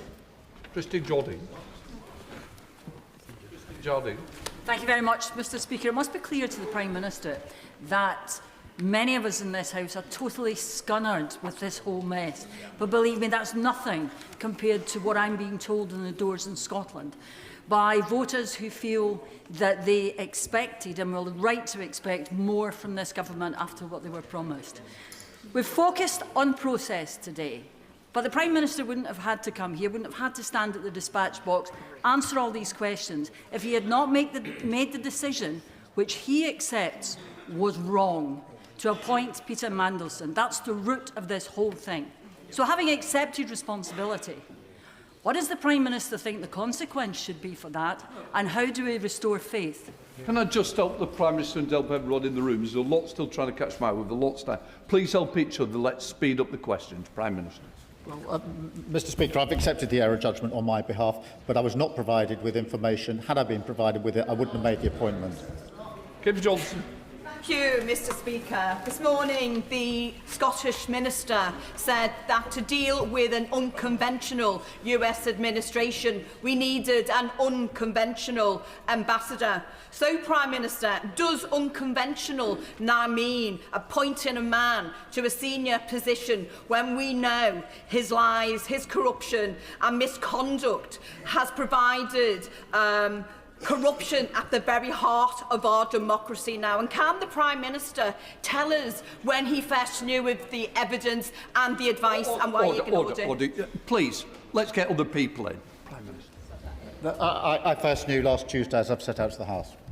John Mayo. Thank you, Mr. Speaker. Now, for the third time of asking, at the time when the Prime Minister appointed Peter Mandelson as ambassador, was he aware that he had been a director of Sistema? Mr. Speaker, I was aware of what was in the due diligence, and I've dealt with that. I wasn't aware of what were the issues that were dealt with in the security vetting, nor the recommendation of UKSV. Well, Pinto Jatinsky. Colvin Bailey, sir. Thank you, Mr. Speaker. Mandelson's appointment was a huge failure of the British state, and I welcome the Prime Minister's candour in accepting his responsibility for his part in it. But does the Prime Minister agree that restoring public trust is a mammoth task and requires leaders on all sides to be careful with their language and to ensure that they understand the processes that they're talking about, rather than throw about baseless accusations of, quote, lying. I do agree with that, Mr. Speaker. Joe Robertson. Thank you, Mr. Speaker. The Prime Minister has been absolutely clear that he should have been shown the recommendation of UK security vetting. He knew he hadn't seen it, so why didn't he ask for it? Prime Minister. Mr. Speaker, the first I knew that there had been a recommendation to deny clearance was Tuesday evening of last week. The security clearance had been given by the Foreign Office before Peter Mandelson took up the post. As soon as it came to my attention, I sought the information I put before the House today. I'm going to take Kevin Bennett and then I'm going to take Steve Darling. Kevin. Thank you, Mr. Speaker. Members of the public watching this matter will have been baffled by all the speculation about who said what and when. So I thank the Prime Minister for his calm, clear answer today. But no Prime Minister wants or should be in a situation like this, where governmental processes mean that critical information are not brought to the attention of ministers. So I welcome the Fulford review, but will the Prime Minister look at the wider relationship between government ministers and civil servants so that trust can be restored? Prime Minister. Yes, I will look at that, but I do just want to assert again, thousands of civil servants act with professionalism and integrity every day. On this occasion, this information should have been brought to my attention. Had it been, the appointment would not have been proceeded with. Natalie. Oh, sorry. Yeah, carry on. Thank you, Mr. Speaker. During this session of Parliament, we have seen the head of the OBR carry the can and resign due to an error by a member of his team. What will it take for this Prime Minister to carry the can? Prime Minister. Mr. Speaker, I was not provided with information I should have been provided with. Had I been provided, I wouldn't have made the decision. It was a deliberate decision. It wasn't negligence. It was a deliberate decision not to tell me. Natalie. Thank you, Mr. Speaker. I thank the Prime Minister for his statement, and I thank him even more for the apologies on the appointment of Peter Mandelson and being here today. I want to commit the words once again to the record of Virginia Giuffre. I think they are particularly relevant to Peter Mandelson. She said, "Don't be fooled by those in Epstein's circle who say they didn't know what Epstein was doing. Anyone who spent a significant amount of time with him saw him touching girls that you wouldn't want a creepy old man touching your daughter. They can say they did not know he was raping children, but they were not blind." Now, on the House, across the House, there is consensus that we need to get to the bottom of this. I absolutely accept that the Prime Minister did not know about the security vetting. But can the Prime Minister please update the House on when we can have the next tranche of documents from the humble address so that we can get to the bottom of who did know what and when? Prime Minister.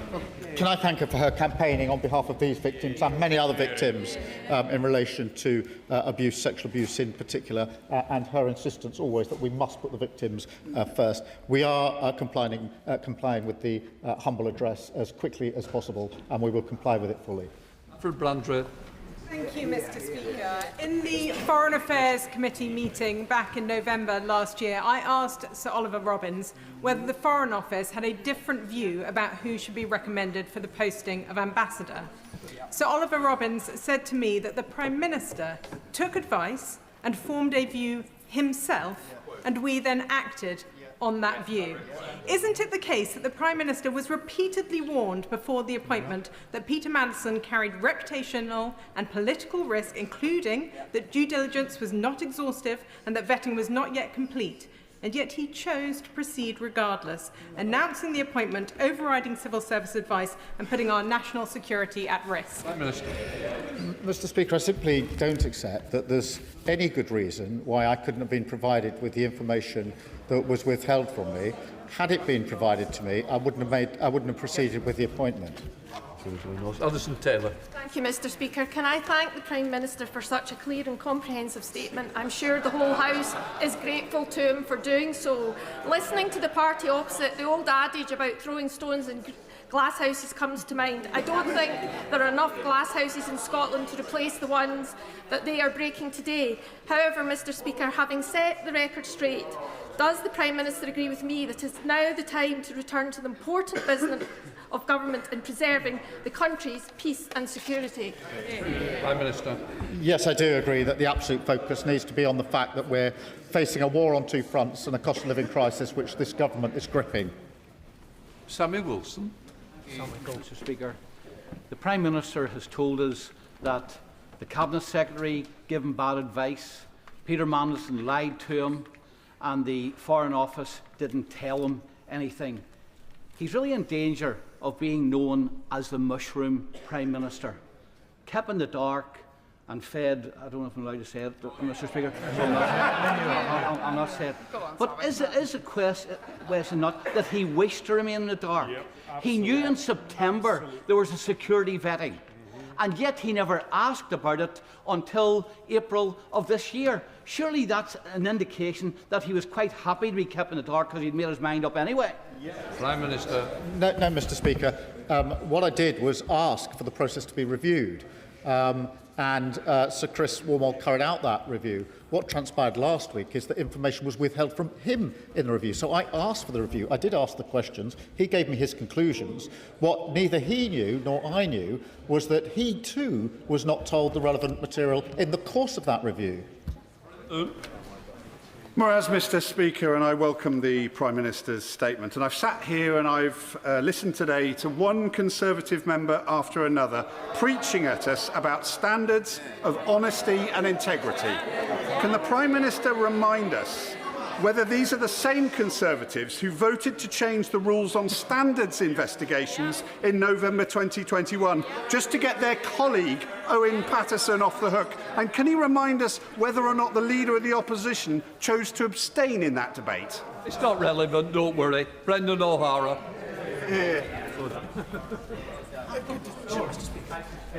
Most reasonable people have concluded that if the Prime Minister knew and he inadvertently misled Parliament, then he should resign. If he didn't know, then he's running an incompetent, shambolic government and really should resign. And if he was lied to yet again, then he's simply too gullible and lacking in basic curiosity to serve as Prime Minister.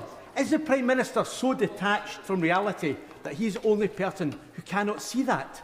Mr. Speaker, the information was withheld from me. It was withheld from the Cabinet Secretary, who was conducting a review on my behalf. That became clear yesterday, and I've set out the facts to Parliament.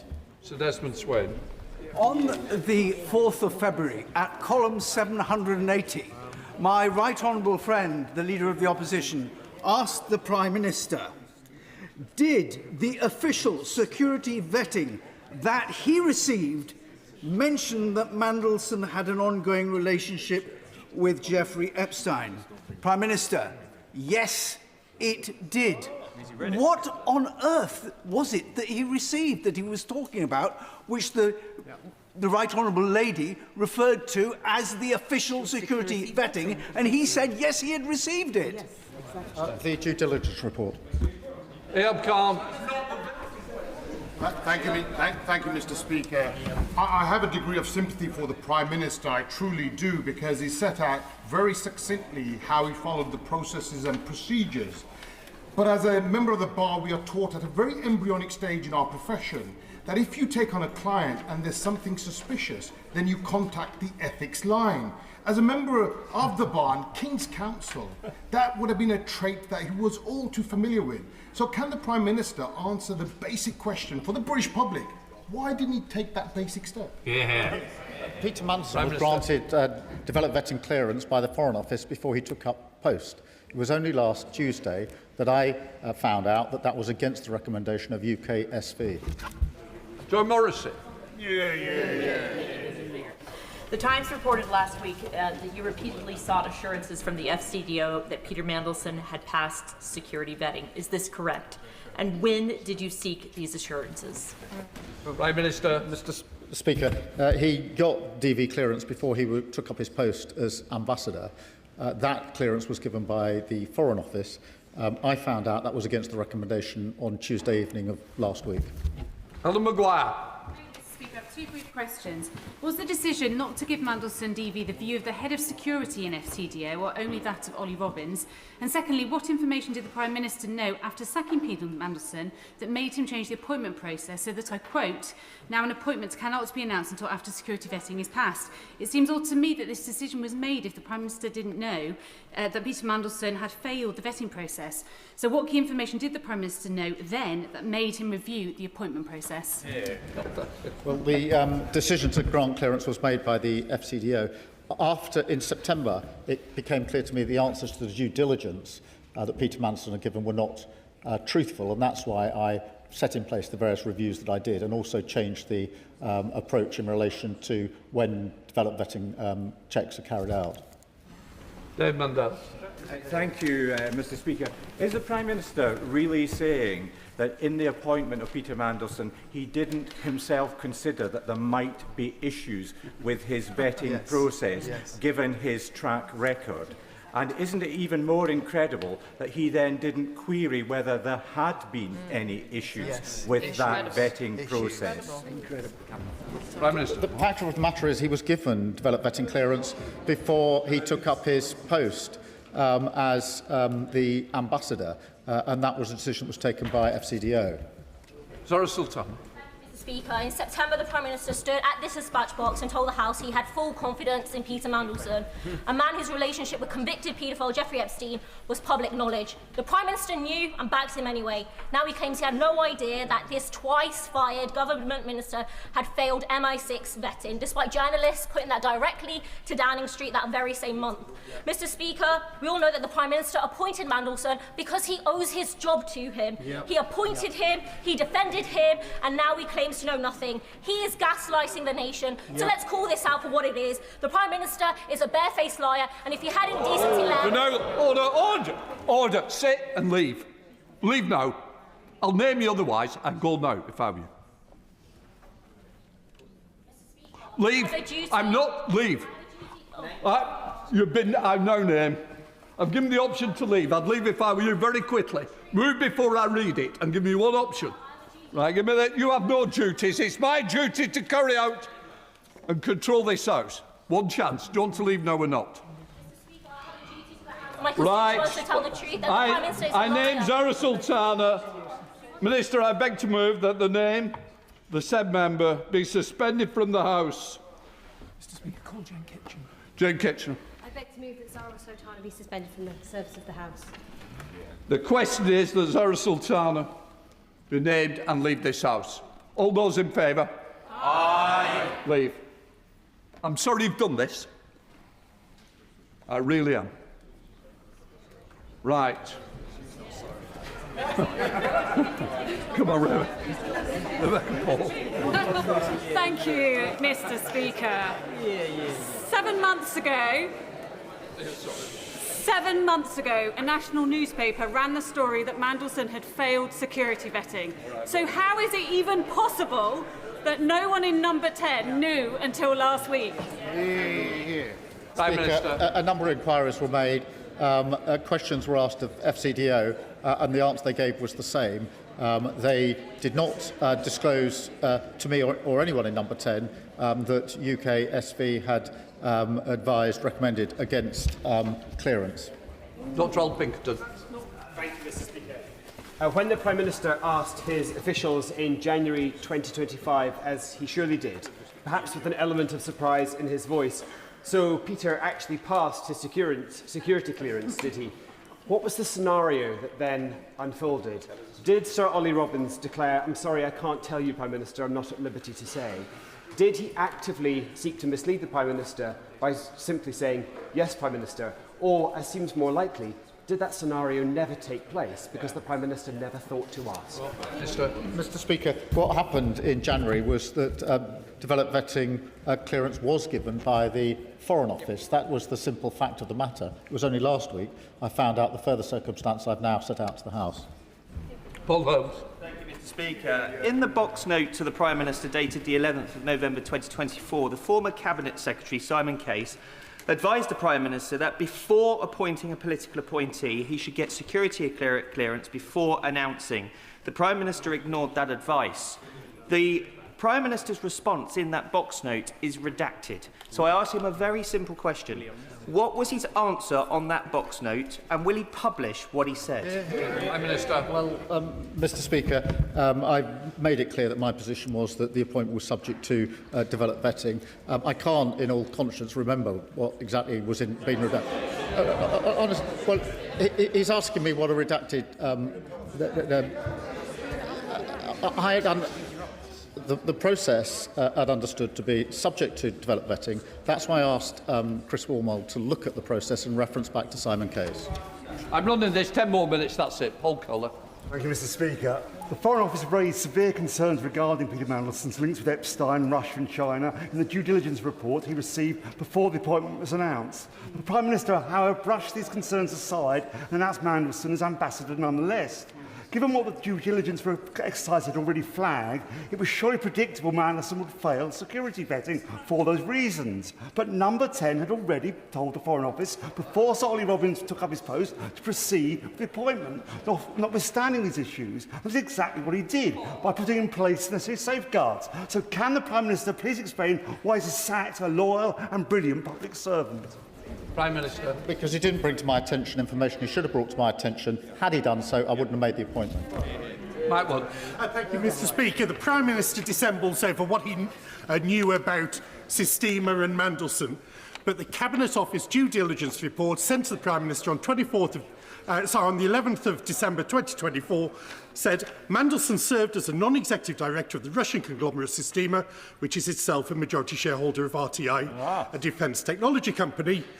Mandelson remained on the board until June 2017, long after Putin's annexation of Crimea in 2014. So will the Prime Minister finally confirm that he knew that Mandelson was a director of Starmer long after the invasion of Crimea, but appointed him anyway? Very good. As I've made clear, I did know what was in the due diligence report. I've made that clear to the House a number of times today. I've actually made it clear to the House on previous occasions. Dr. Adam. Thank you, Mr. Speaker. My concern is, Mr. Speaker, that this Prime Minister is going to run out of buses before he runs out of people to throw under them. And the issue is this, because the Prime Minister has said that he will never turn on his staff, and that you should never turn on your staff. Well, Sue Gray scapegoated, Tim Allen canned, Sir Chris Wormald forced out, Morgan McSweeney axed, and now Ollie Robbins is sacked. Will the Prime Minister accept that the buck stops with him, this is his fault, and do the honourable thing? Prime Minister. Mr. Speaker, the information was withheld from me by FCDO in the circumstance I've set out to the House. Louis French. Thank you, Mr. Speaker. My question to the Prime Minister is a straightforward one. Did Morgan McSweeney or any of your advisers, past and present, know about this issue before last Thursday? No. Claire Young.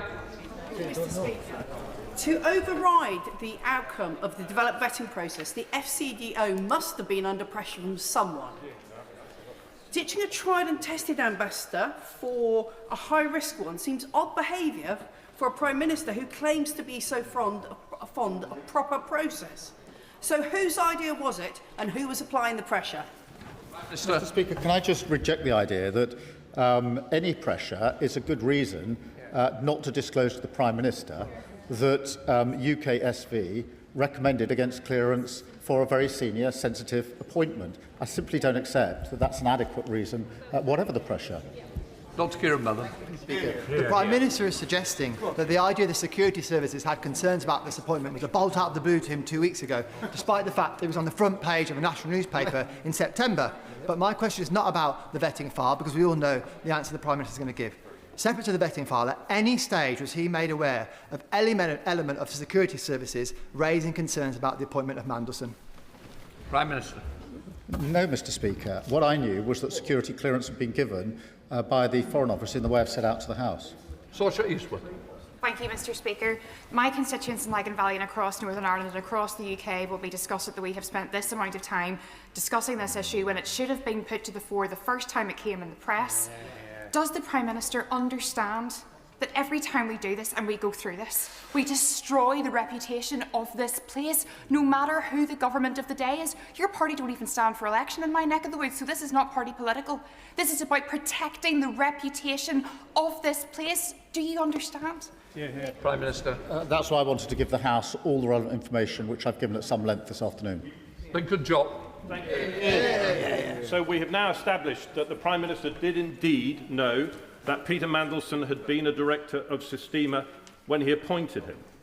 Why on earth would the Prime Minister be so reckless with our national security to do that? Prime Minister. Mr. Speaker, I've made it clear that I knew what was in the due diligence. I've also made it clear that FCDO granted a security clearance before Peter Mandelson took up his post. John Milne. Thank you, Mr. Speaker. There's a simple question that we still don't have an answer to. Did Peter Mandelson fail his vetting procedure because of his relationship with Jeffrey Epstein, or was it some other reason as yet undisclosed? Prime Minister. Mr. Speaker, the information that was fed into the review and the reasons for the review is protected because otherwise the integrity, this is not a Peter Mandelson issue, it's the integrity of the process. What I don't accept is that that means I can't be told the recommendation that comes out of it. Rebecca Smith. Thank you, Mr. Speaker. I wonder if the Prime Minister knew the difference between the due diligence information from the Cabinet Office and the security vetting that hadn't taken place when he appointed Peter Mandelson on the 18th of December. Prime Minister. I did know the difference. Topical.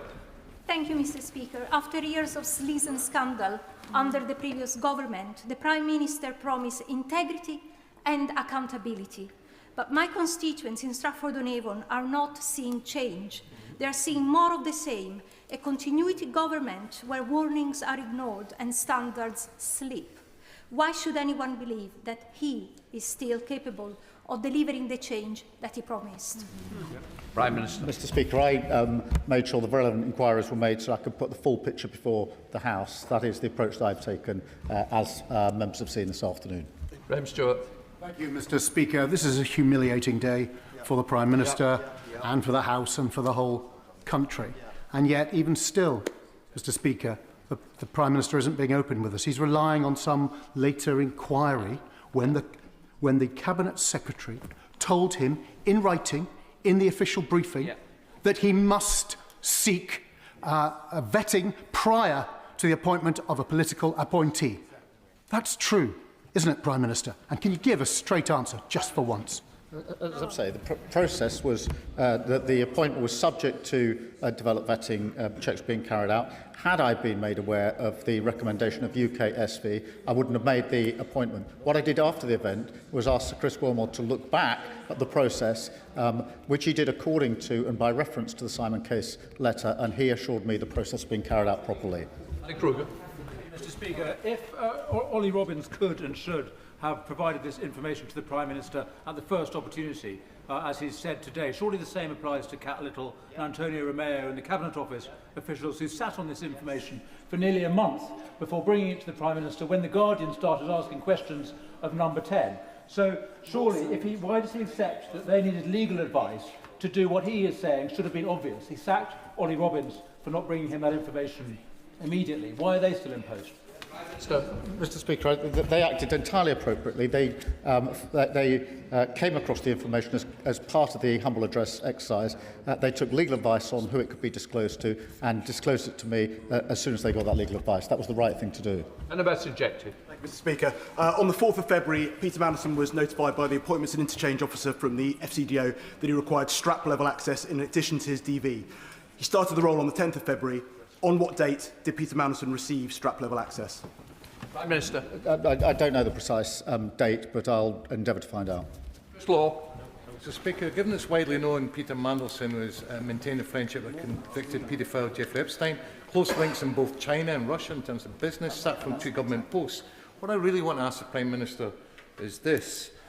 What are the unique, defining human qualities of the man I've just described that so attracted to you that he should be politically appointed as US Ambassador? And why now is he still defending him behind process instead of calling out what's wrong and taking the responsibility and resigning? I'm not defending him behind process. I'm setting out the process to the House.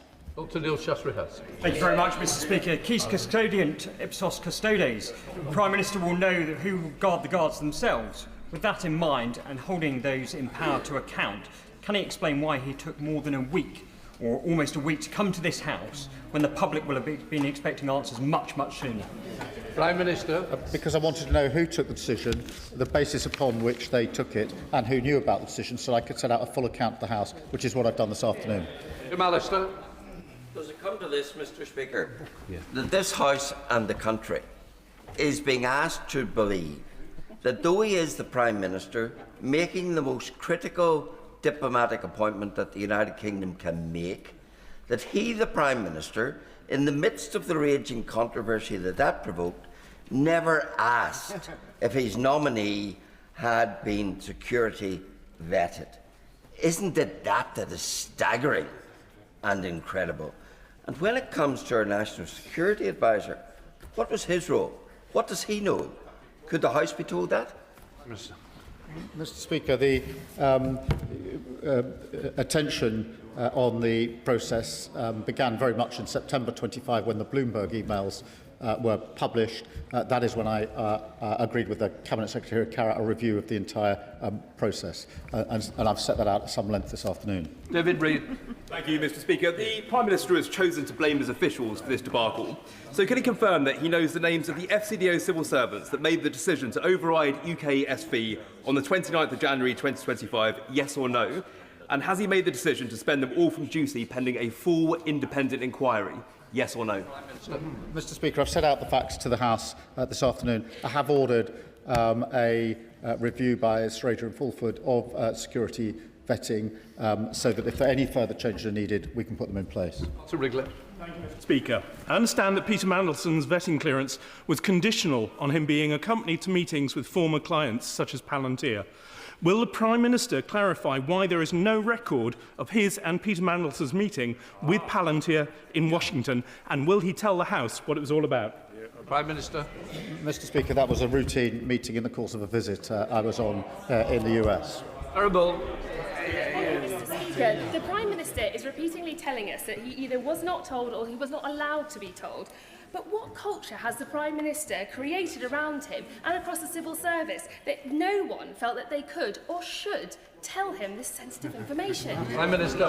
I reminded her that in the last 2 weeks, my senior officials have brought this to my attention, which is what they have. Before The Guardian, they brought it to my attention on Tuesday evening. That is what led me to ask further questions and make this statement to the House. Joshua Reynolds.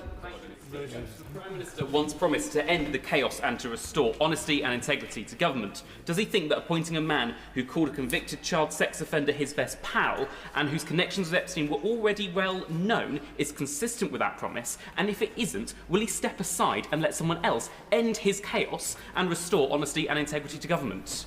Mr. Speaker, I've accepted that I made an error in the appointment and apologised to the victims, as I must and as I did. Gregory Stafford. Thank you, Mr. Speaker. On the 4th of February, my right honourable friend, the Leader of the Opposition, asked the Prime Minister whether the vetting process had disclosed information about Epstein. The Prime Minister answered, yes, it did. In his response to my honourable friend, the member for New Forest West, he said, I've got confused between vetting and disclosure. But then in the answer to my friend, the honourable member for South West Devon, he said he knew the difference. So if that's not misleading the House, what is? I was asked about the vetting process. The due diligence is part of the vetting process.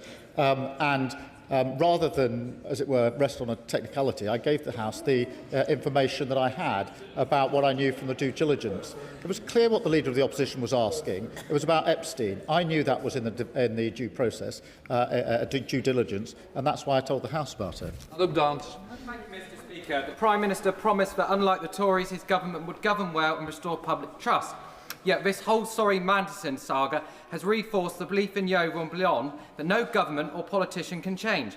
Can the Prime Minister explain to my constituents why he annoyed the then Cabinet Secretary's advice to get the security clearance before he confirmed Mandelson as ambassador? Prime Minister. Mr. Speaker, I've dealt with that issue on a number of occasions.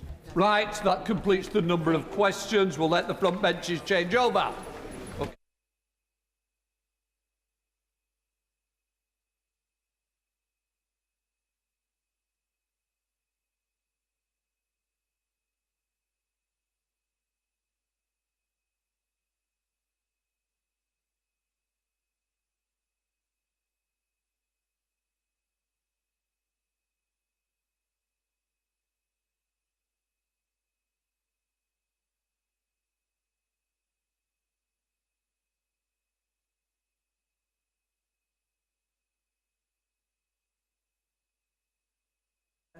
Before I call the Minister to make the statement on recent anti-Semitic attacks, I should inform the House that in some cases charges have been brought, and those cases, including the attack on the Hatzola Community Ambulance Service and at the Manchester Synagogue, are therefore sub judice.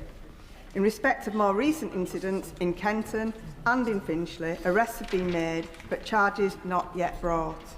I remind honourable members that they should not refer to the details of any specific cases currently before the courts, and they should exercise caution with respect to any specific cases that might subsequently come before the courts, in order not to prejudice those proceedings. We now begin the statement. Minister. Madam Deputy Speaker, with permission, I will make a statement about the appalling incidents over recent days targeting British Jews and opponents of the Iranian regime. I will begin with the facts.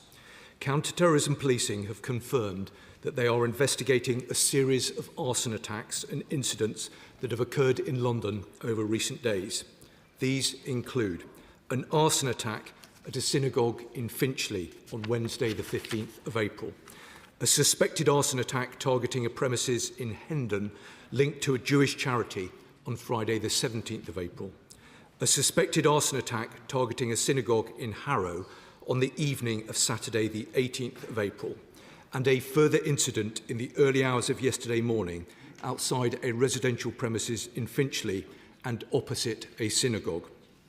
These events follow the arson attack on a volunteer-led ambulance service run by the Jewish community in Golders Green on the 23rd of March. And last week, there was also an attempted arson attack on a Persian-language media organisation that has previously been the target of serious threats linked to the Iranian regime and their proxies. 8 arrests have now been made in connection with that incident, and 4 people have been charged. Now, Madam Deputy Speaker, Jewish communities across the UK will be distressed and dismayed by these abhorrent attacks. And I know that I speak for honourable members right across this House when I say that there is no place in British life for anti-Semitism. Attacks on British Jews are an attack on all of us, and we will do whatever it takes to stop the cowards and the thugs who seek to intimidate our Jewish communities. Now, the police response over the weekend has been decisive. 15 arrests have already been made. In addition, a range of capabilities have been deployed to deter potential attackers and to reassure communities. Over the weekend, the Metropolitan Police significantly increased the number of officers in and around North West London. Uniformed and plain-clothed officers have maintained a strong presence around Barnet, and additional stop and search powers have been introduced across the borough.